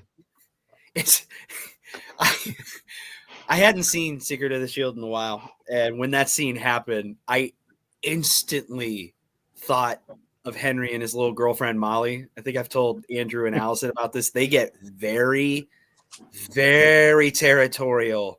Love it. When other people start sniffing around them at like trick or treating or whatever. Like if another girl looks at Henry, she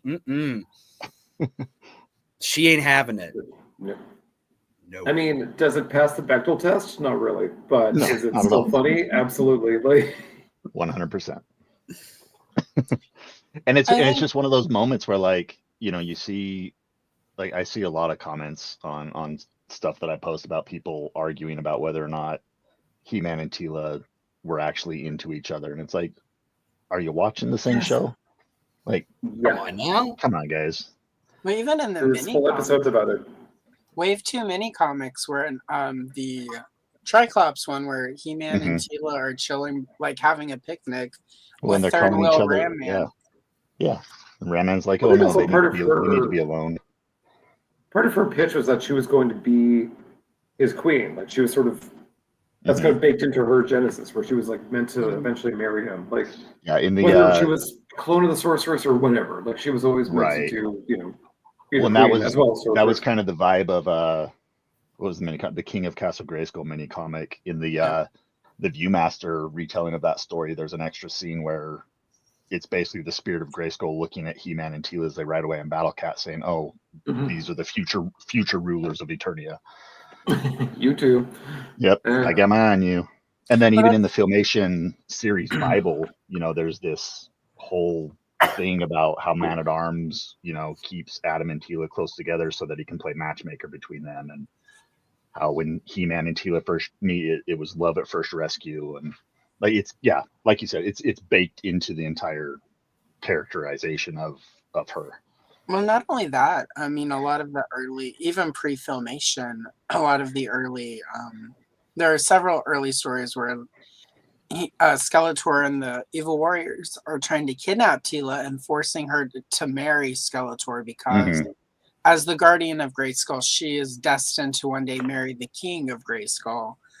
And so Skeletor is like, oh, if I can make Teela marry me, then I will become the king of Grayskull by default. Yeah. Loophole. Loophole. Damn laws. Part of why in mini comic Wave 2, where she is a direct clone of the sorceress, Skeletor created the clone, kidnapped her as a baby, and he was going to raise her and marry her. Yeah, it's very weird and gross. As a kid, I was like, this is weird. As an adult, I'm like, ew. And I love, I believe it was you, Allison, that sent me that picture from that coloring book of Skeletor trying to make Teela marry him. I just love the fact that he took the time to give her a wedding dress to wear. Yeah, and it looks like he came from like downtown Burbank, right down the street from Mattel. like it's very, just like, what? It's fantastic. And there's Like, have you seen what I wore? And he's like, I need my boobs framed always. In gold. It's very like, it's very much an Earth bridal dress. And I'm just like, oh, and I'm pretty sure it's similar model to one of the Barbie wedding dresses from around the same time. So at some point, it's a whole story in the Masters of the Universe coloring book. So at some point, I'm going to color that whole story and probably get somebody who's named Colt to narrate it. So, anyway, I'd love to. And this and just real briefly, because I love talking about this stuff. it's and going back to when you were talking about the voice actor credits, 3 per episode. It's always such a shame that we don't get to see a Tila Frosta interaction. Yeah. There's a scene in the Christmas special where they're actually standing at the punch bowl together in the background, and I just would wish we could see a scene between those two, just being or even Tila and Sweepy, because I mean, fun fact about the House of Randor, they got a thing for redheads. So here's Marlena, 100%. Tila, Sweepy, Seahawk. Like, they are ginger fevered, like all of them. So having Tila, go against her real rival. Exactly. Yeah, Frosta doesn't stand a chance. He-Man makes that very clear. Get out of here. Yeah, no. Go join the holograms. Redheads, man. Redheads.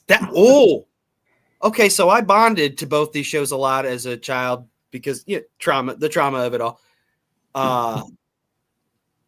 I've had a real thing for redheads. So damn it! All roads lead back to this. Okay. See, for me, it's not necessarily the redhead; it's just strong women in particular. Like that's. But when they're both, is that a 1-2 punch? Oh yeah. When they're scrappy and Irish, yeah. yeah. I'm gonna make you waffles in the morning.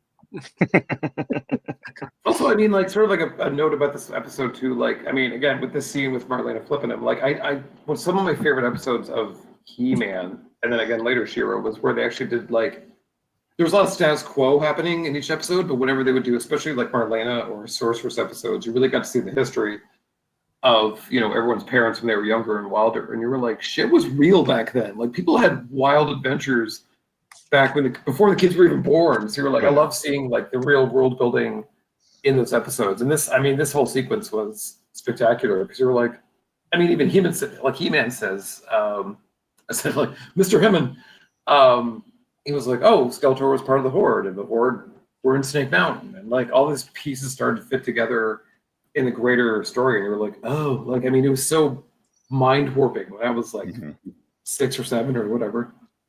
And it's easy for people to say that these cartoons were just 25-minute toy commercials. That's very disingenuous. Like, yeah, they wanted to sell toys, but they were putting a lot of work in to do this world building and to have these backstories and just the interconnectedness of all these different storylines and origin stories and things going on. Even as an adult, I still just take complete joy in learning something new. Well, and that's sort of one of the like, if you read anything about Filmation Studios itself and Lou Scheimer, like, he very much, like, there's sort of the joke about how cheap the animation is and how quickly they flipped everything around and cut corners and whatever. But Lou very much was into, like, those lessons at the end of the episodes where we all think those are cheesy. For him, that was important. It wasn't just like, oh, here's how we get past this, like, get past the charge that we're just violent. Like, for him, that was really important. Like, one of his favorite crowning achievements up until He-Man and She-Ra was Fat Albert and the Cosby Kids. He was really happy to sort of like, he felt like that was what the sort of thing that they needed to be putting out into the world. And they were really proud of She-Ra because of the lessons of like fighting against oppression and fascism and like freedom. Like, it really meant a lot to him, for a lot of reasons. Like, I think it's easy to, for me, again, Filmation isn't 100% my favorite flavor of Motu and She-Ra, but I think Lou really, really, really wanted to invest in it. Actual morals, not like fake, like, like, not the fake morals that, sometimes you hear, like, actually lessons for kids so that they could be good people and good citizens. Yeah, they really didn't talk down to you. Like, I mean, some of the lessons were kind of heavy. I mean, where they were like, like, if someone's giving you the bad touch, if, they were very frank and they didn't talk down to you. And it was very, I mean, even at the time, I'm like, this is kind of cheesy, but still, I mean, sometimes it really hits you and you're like, oh damn, like, this is pretty into my life. They talk about, the dangers of drug use and Yeah. talk about, you know, like you said, you know, sexual assault. And I mean, some of them were stretching it a bit, but when you're doing 65 to 80 episodes in a season, like not everyone's gonna land. Yeah.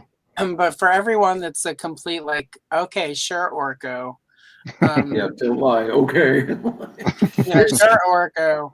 It's not like with the G.I. Joe thing where it's like they're all pretty comical and you often wonder in the back of your head, did G.I. Joe start that fire just so they could run in and save the day?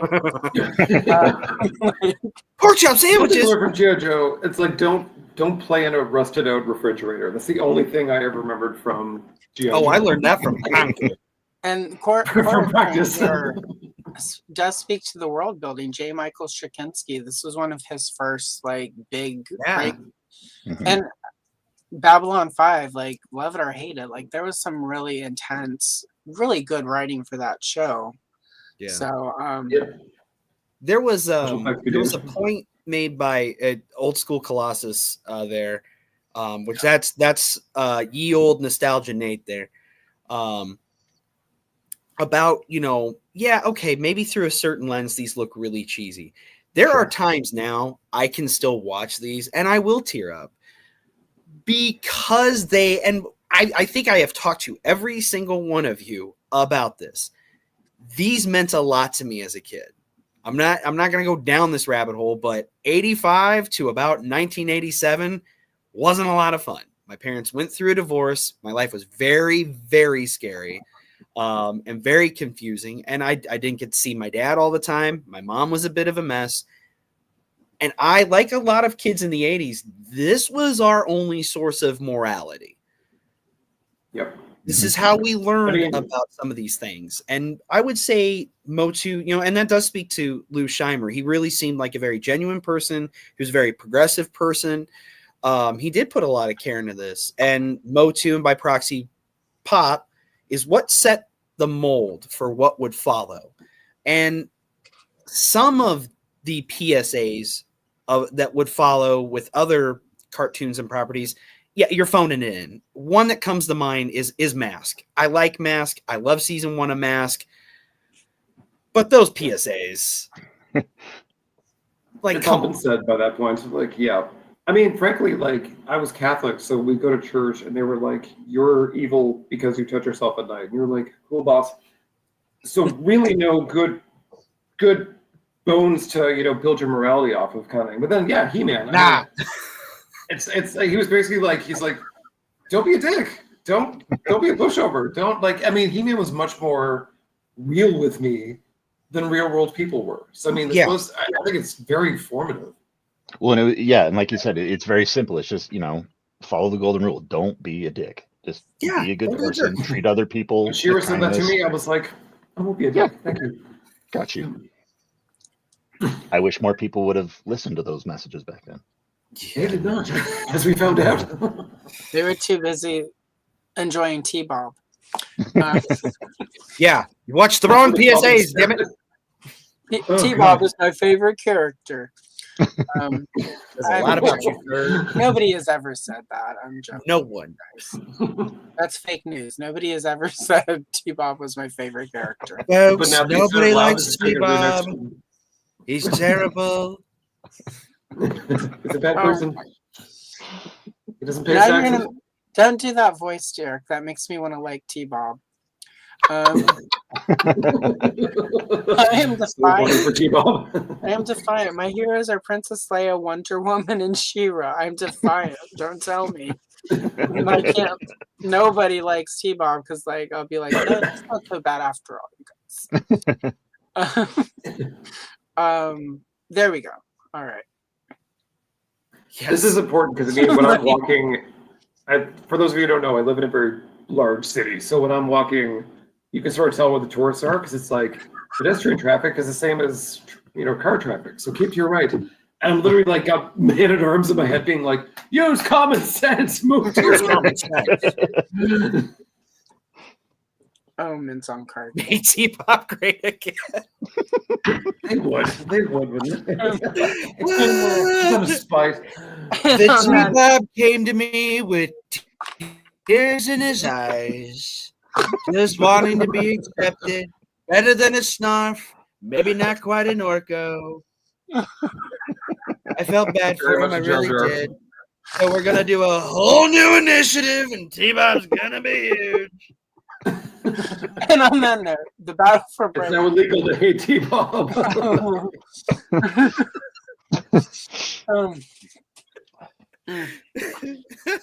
People are going to the T-Bob refinery right now to protest. All right. Anyway, and our final episode, or the end of the movie, depending on how you're watching this, and the battle for Bright Moon. At the Royal Palace of Eternia, the royal family enjoy a meal together for the first time since Adora returned home. At the same time, Skeletor and his henchmen enter the palace, overpower the guard, and disguise themselves as kitchen staff in order to spring a trap on the family. Catching the family off guard, the villains successfully kidnap Adora and escape in the collector. I should have put that, the Amazon link to that as part of my affiliate codes. Anyway, buy a collector, guys. Sometime later, a grieving Queen Marlena begs He-Man to rescue Adora. We all know you could have done it yourself, Marlena. Yeah, we seen your movie. He journeys to Snake Mountain along with Man-at-Arms and Tila, with the promise that he will return the princess to them safe and unharmed. Snake Mountain, Hordak readies himself to return to Etheria with Adora through the dimensional gate, but is tricked by Skeletor and pushed into the portal without her by Trap John Webster. Such a boss move. Beastman takes Adora to the dungeons, but she outwits him, not hard, and locks him inside a cell. Adora retrieves the Sword of Protection from Triclops, transforms into She-Ra, and effortlessly defeats Skeletor and his goons by the time He-Man arrives. There are two of them. Dodging suspicious questions from which never made sense, Skeletor, but whatever. Dodging suspicious questions from Tila, He-Man announces that Adora is safe, thanks to his friend, finger quote friend, She-Ra. And that did not help Tila's jealousy. And back at the royal palace, Adora bids her parents an emotional farewell as she informs them she must return to Etheria to help free the planet from the evil horde. Randor and Marlena reluctantly accept her decision and announce they are proud of her. Suck it up, Adam. Adora and Spirit return to Etheria, accompanied by Adam and Cringer, who intend to give her and the rebellion a helping hand. And the twins transform into their other identities upon seeing many Horde aircraft fill the sky. Glimmer's like, hey, here are our plans. Force Captain, who just joined our side and disappeared for days, and came back around the same time Hordak came back.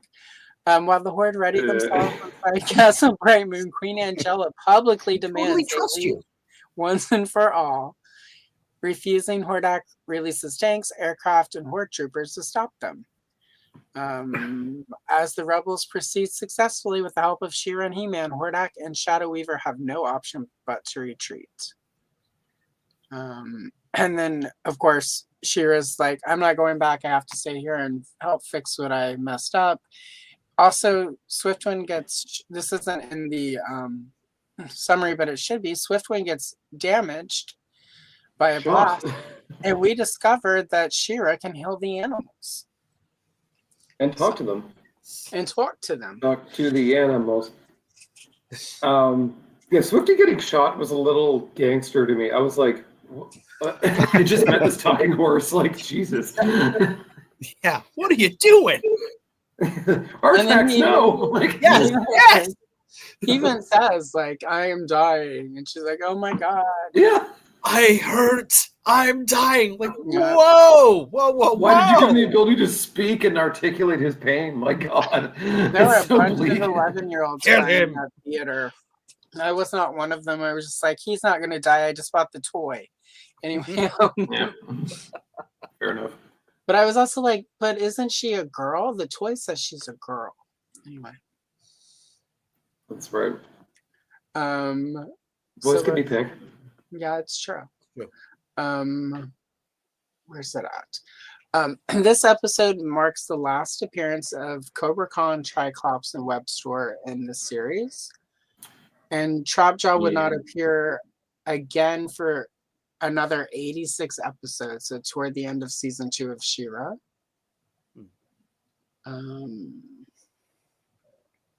The Destructo tank, seen in the first few episodes of the series, would be redesigned to have less of a snout and resemble Hordak's visage in both shape and color. And that guy had better branding than the Joker. Really? Oh god, incredible! Like if I had an army, this face on everything, every foot soldier, every tank. Oh, yeah, it's like Cobra level branding. Like to the Peter Captain. Every factory is my face, like consume, obey. All right, so that's it for trivia. So yeah, thoughts on this last episode? I think they wrapped it up pretty well, and spread to set up, set the table for the series. They minimized the trauma. They thought they made you think the trauma was going to be super, super harsh, but then minimized it while showcasing her powers. Mm-hmm. So it's kind of nice to see the rebels actually rebel and be organized and be useful, because that was probably the last time we saw that as well, where they really did like a whole rallying cry to take back. I mean, as Hordak said, one battle doesn't win a war, and that really stung even for the audience. But it was great to see like the Aminals, the skinny white dudes, like everyone got together and took back the kingdom. So like it was, that was kind of fun. It was very like Empire Strikes Back-y. Yeah, a little bit. Maybe more Return of the Jedi, but anyway. We wanted, there weren't dancing Ewoks and any of the yub yub at the end. So. Yub nub. I'll need some yub nub sometimes. The yub nub of it all. So yeah. So I did as a kid see this at the theater. And it was a big deal because the cartoon was not on TV yet. And I will say I was that kid who left. It's like, but they didn't look like the toys. I was a little annoyed. And I was also annoyed that there was no Castaspello or Frosta or Double Trouble. I'm still annoyed that there was never a Double Trouble. So I'll get over it. Never. Also, like Frosta and Castaspello took a while to appear even in the show. Yeah. Like not like end of the season, but I mean it was like many, many episodes, and I'm like, aren't these a bigger deal than I don't know. It was strange. You made the toy. Well, that's the thing though. Castaspella and Frosta, like Castaspella hit at the very end of again because I bought all of these as they came out as a kid, and because I earned all of my own money for almost every She-Ra toy, except where my grandma had to pinch hit a couple times. So that I had enough. Like Castaspell and Glimmer came out in waves. It was She-Ra by herself for a while, then She-Ra Catra. Then some Double Troubles got out with the She-Ra and Catra cases, but not many. I got one of them. Yes. Then Bo, Angela, and Catra cases were going out. And then it was just those like 5 characters for a really long time. End of summer, Castaspella, Glimmer. Beginning of fall, Frosta and Cal. Somewhere in there, but mostly like not until wave 2. So anytime you see pictures of old She-Ra toys where they're like cowls on the shelf, if you look closely, it's all with wave 2 figures. I assumed he was wave 2. Kind of. He ended up taking that long, so I'm not sure what the holdup was with them, but they really rushed the toys into production to get them out, so they could crush Golden Girl. And that they did. They sure did.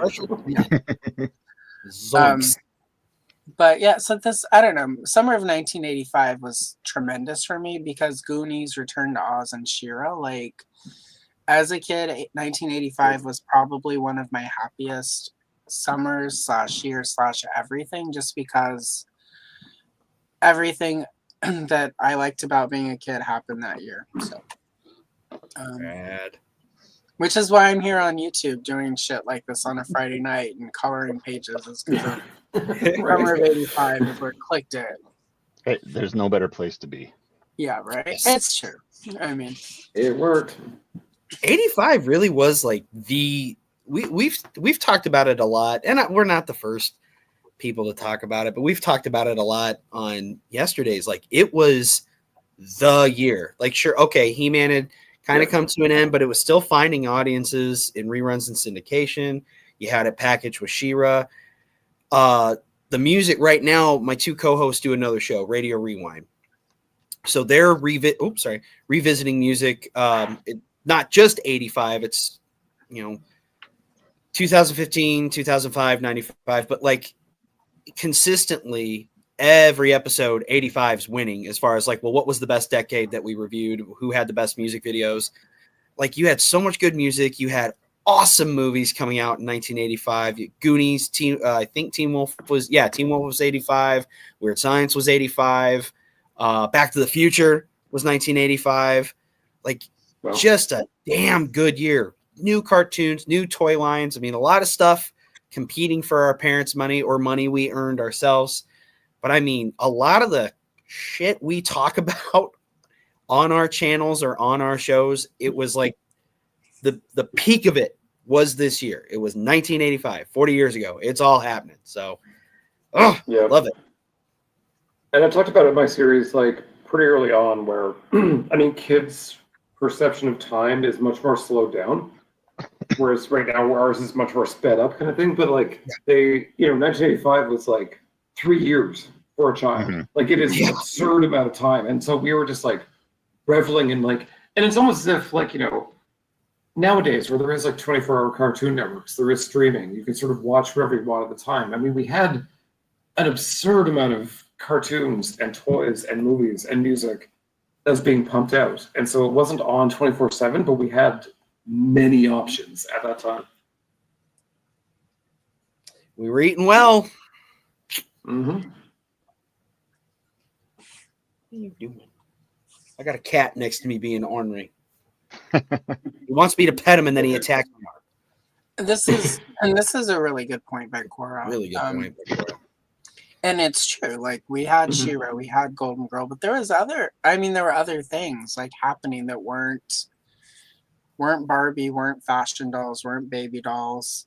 Yeah. Like, there were just toys that, like, I don't know. Was My Little Pony hitting right about that time too? Gem toys hit. Gem was 85. Yep. And that's so, like, it's just, I don't know. It's really interesting that like 85 there was suddenly this shift where and we have to, I mean, like, obviously Tila was part of that, right? Yeah. But I also think Princess Leia was probably part of that too. Charlie's Angels was over, but like I think there was sort of a shift that sort of started like 76, 77 when Charlie's Angels and Wonder Woman started, because Wonder Woman had Mego did Wonder Woman dolls that you could change her clothes, but also she had action features. The Bionic Woman doll by Kenner, action features. Strawberry Shortcake, very girly, very pink, but at the same time, she wasn't fashion oriented. I remember that time too, though. I mean, probably 1986. But I mean, I remember like Lady Lovely-Locks, the Wuzzles. There was like it really did explode on the girl side, and it's funny where like, again, because we didn't have 24-hour cartoon networks coming. It's like, I mean, y'all watched it. Like, I mean, when Lady Lovely-Locks came on TV, everyone's like, "Did you see?" It was like all the gossip the next day in the schoolyard. And I mean, like, it wasn't for us, but I mean, we were all like, we're all invested into it. It was just, I don't know there, and I think now that we're older, and because it's been 40 years since our 1985, right? I think that's sort of why I at times like, I totally buy vintage. I'm into all these nostalgia brands. But it also doesn't feel like anyone's really trying to throw new things out there. It does feel like we're in the cycle of recycling just the old stuff. And and for me, like 1985, Return to Oz is technically a sequel, but it was the first time that somebody tried to do Oz that was like the original books. It also didn't do very well. It's a cult thing, but it didn't do well. But you've got Back to the Future, you've got the Goonies, She-Ra hits, and She-Ra is sort of the culmination of He-Man, which was Mattel trying to do something that wasn't licensed, something that would resonate, but something that wasn't already there. Golden Girl was sort of trying to ride the coattails of He-Man. It's He-Man for girls. But you've got Strawberry Shortcake was like started hitting in 1980 and pretty solid through 1985. Rainbow Bright, like it, and a lot of that was American Greetings pumping out Strawberry Shortcake and Care Bears and Rainbow Bright and all those things that could be licensed. Get Along Gang. Get Along Gang. But there was just sort of this thing where people were throwing things at the wall to see what would stick, and I feel like that was part of the excitement for me as a kid, was that there was new stuff. It wasn't even G.I. Joe, a real American hero. It wasn't my dad's G.I. Joe. Mm-hmm. Yeah. Like my dad was like, like when my brother was getting, but when I got Scarlet and the Baroness, like he was like, why are they girls? Like it was weird, right? Well, hashtag not G.I. Joe. Any good toy line needs a dominatrix. Mm-hmm. Yeah. Even G.I. Joe, I kind of think of it as it goes through like 3 or 4 iterations where it was like herd military, and then got a little weird, and then got really weird. Yeah. Like everyone had pets, and then all of a sudden it just like Cobra Law came, and it's like, woo, we're off the rails. That's when I liked That's when I really, as a kid, got into G.I. Joe. Was when Cobra Law, when it got science fictiony and weird. Like that was when I liked it. Like I'm more like the pet spots. Like, like this is cool. Like it's punk rock. Yeah, I didn't like the early military, but like the in between where it's like people are wearing like Hawaiian shirts into battle. I was like, yeah. My man Chuckles. Good old Chuckles.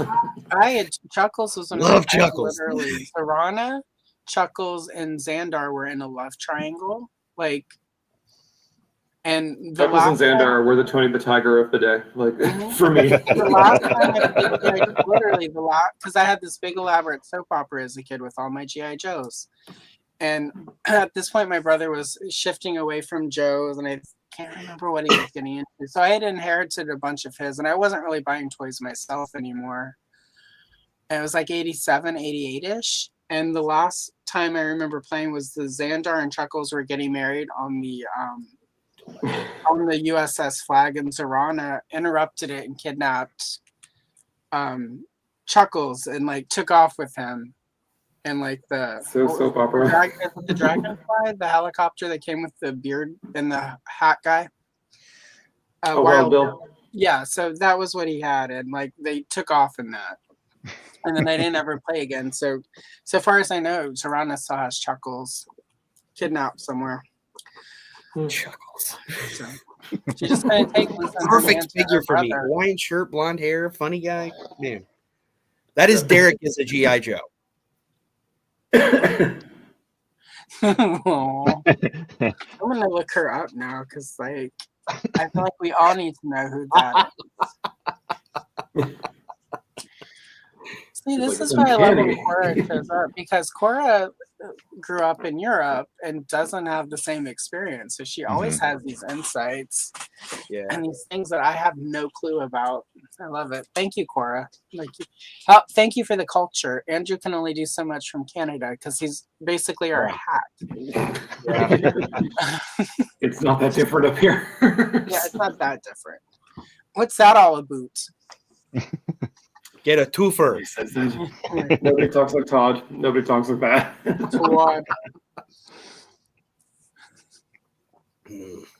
See, I'm gonna go look her up on YouTube after this and listen to. I think I have a frame of reference for her because back when co-host Dustin and I were roommates, that dude exposed me to a lot of different music, and his record collection is bananas.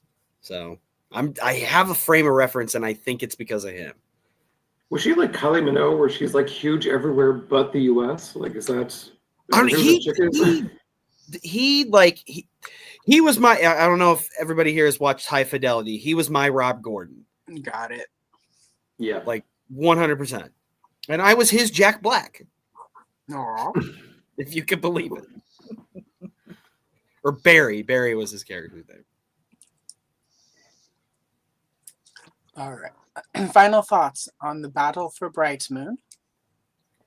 They ended it well. They brought the movie to a close very well.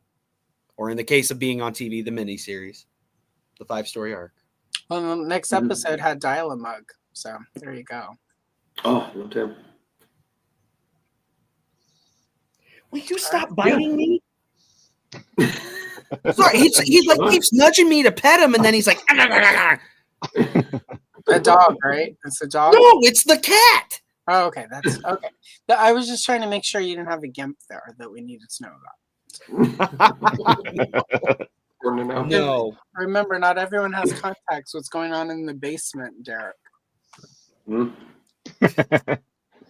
It's for me to know. All right. Just to share. Doesn't matter what we're doing. Yeah. That would explain why Anne Murray is still a thing up there. Anyway, Snowbird. Don't you say nothing about Snowbird. No, Anne Murray. She's a national treasure. You know what? I'm with Andrew on this. I'm with Andrew on this. It's not Bryan Adams. Like, you guys keep it. What's wrong with Bryan Adams? If you have to ask him, I don't know. I mean, other than like Northern Lights. He blocked me on Twitter back when it was still a thing because he made some, I don't know what he was saying. It was a long time ago, but I was just like, he was complaining about politicians or something. I'm like, they can't be anything. Wait, did you say Bryan Adams? Bryan Adams? You know, like I thought Bryan Adams was dead before Twitter happened. Probably. Are we talking about Summer of '69 Bryan Adams, or are we talking about I Still Love You, New York, Ryan Adams? No, Bryan Adams. No, was he alive during Twitter? We're talking about Prince of Thieves, Bryan Adams. Yeah, he's still alive. Oh. And he blocked me on Twitter because you're disappointed. You're like, Bryan Adams is still alive. And I was like, well, it can't be any worse than any of your music. And he blocked me. I'm just like, you need to have a thicker skin than some random bitch on the internet coming at you on Twitter. Like, what? I mean, I've heard your music. I know people threw rocks at you while you were playing. Anyway, it's like the time that Robert Woods didn't block me when I was like, you couldn't act your way into a paper bag, much less out of one. But he did block me when I was like, how does it feel knowing Sean Young outacted you in the boost? Think about it. Sean Young outacted you. She can't act. That's when he blocked me. Anyway. Ouch. I mean, I wish Moby would get on. I wish Moby would get on Twitter so I would get back on Twitter. Oh, that would be a buffet for you. Until it blocked it. Thank you. Somebody with the South Park reference.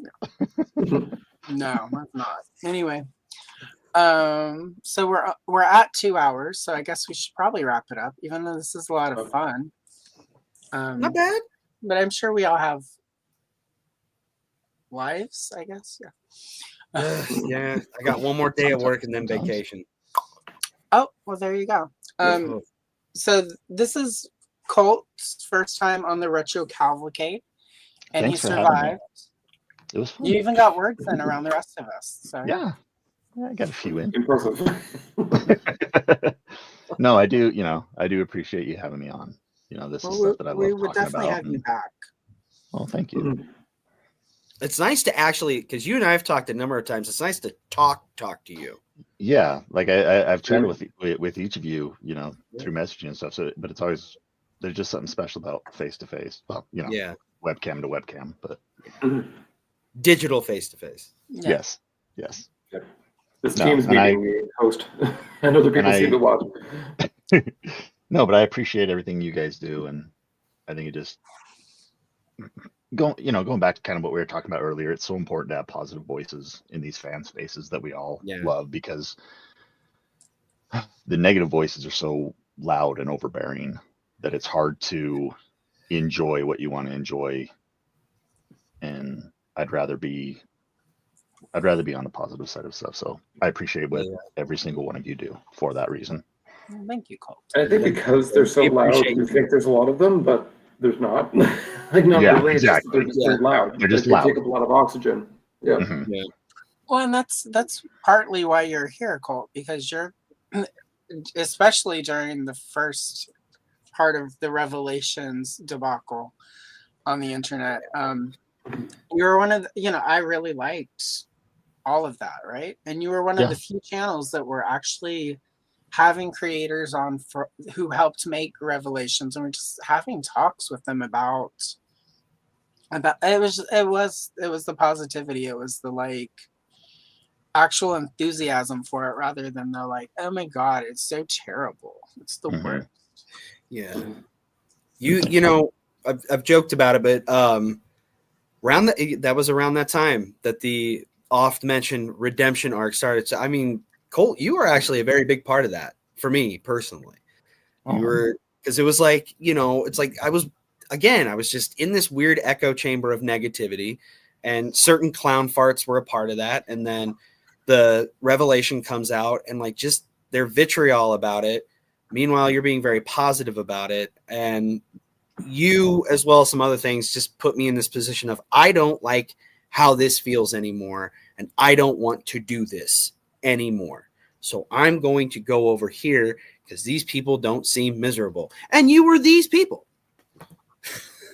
Thank you. I appreciate that. You're welcome. I don't have the same kind of inspirational story, but when you gave me that kidney that time, I really appreciate it. I'm glad it got good use. Colt's a mensch. And I think we've got Mint with Card for our final message before the end. But just before that, we should do this is technically still YouTube. So we should do the really quick, Andrew, where can the people find you and what's coming up? I always first. Okay. What's my good one tonight? You can find me at the Laughing Swan upstairs. Ask Madame Raz for pricing and availability. Do you have a good close? Otherwise, Otherwise, you can find me on Instagram and right here on YouTube under Gayties Toys tomorrow, Saturday.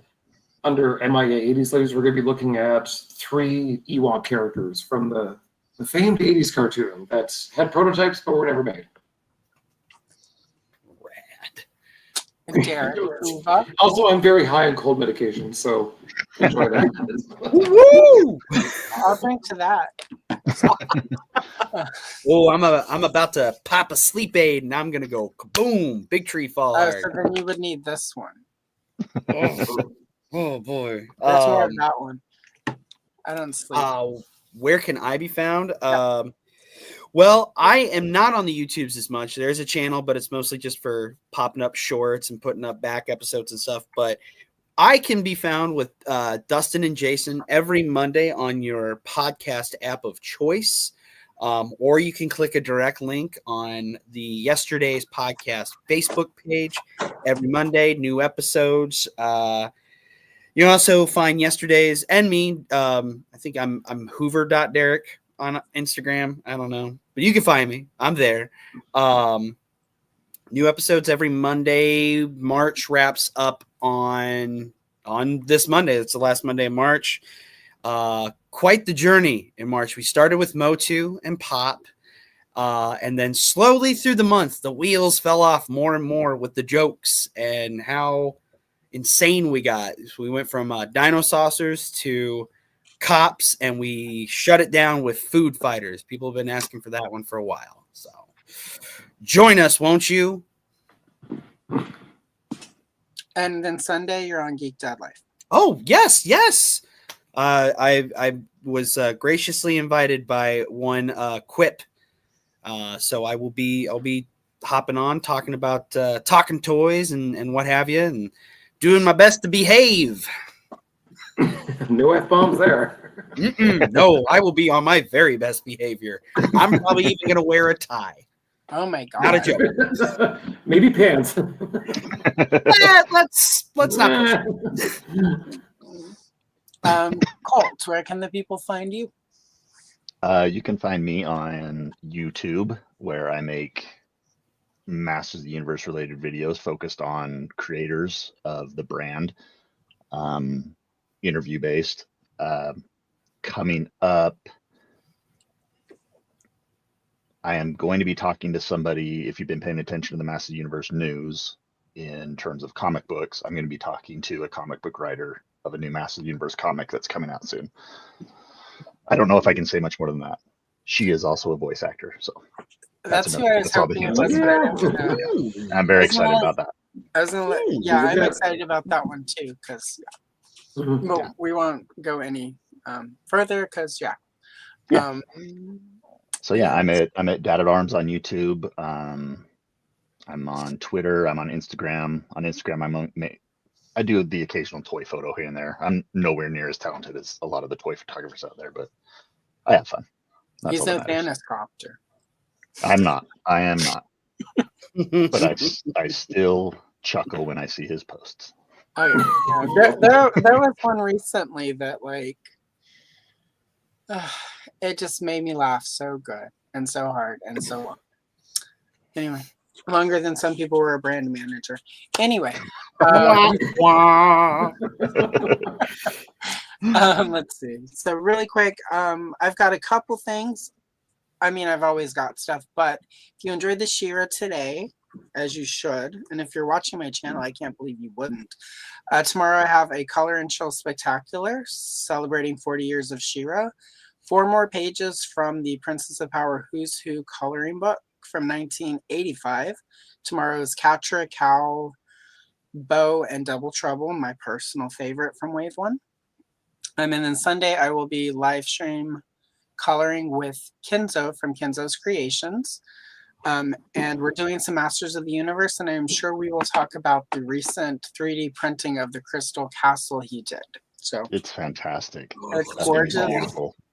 It's amazing. He has a video on his channel.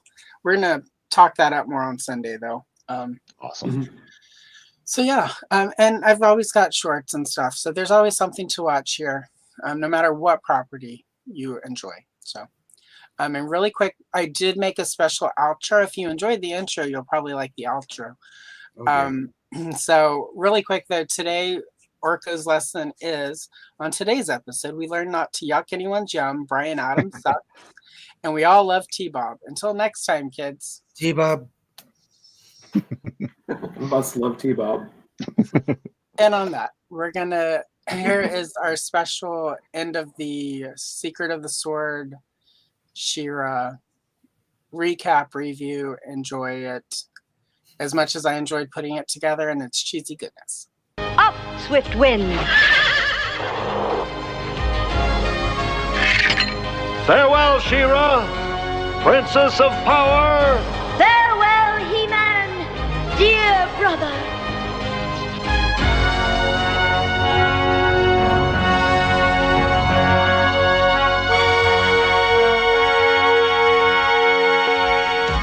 Somewhere out there someone needs me. I don't know how or where, but please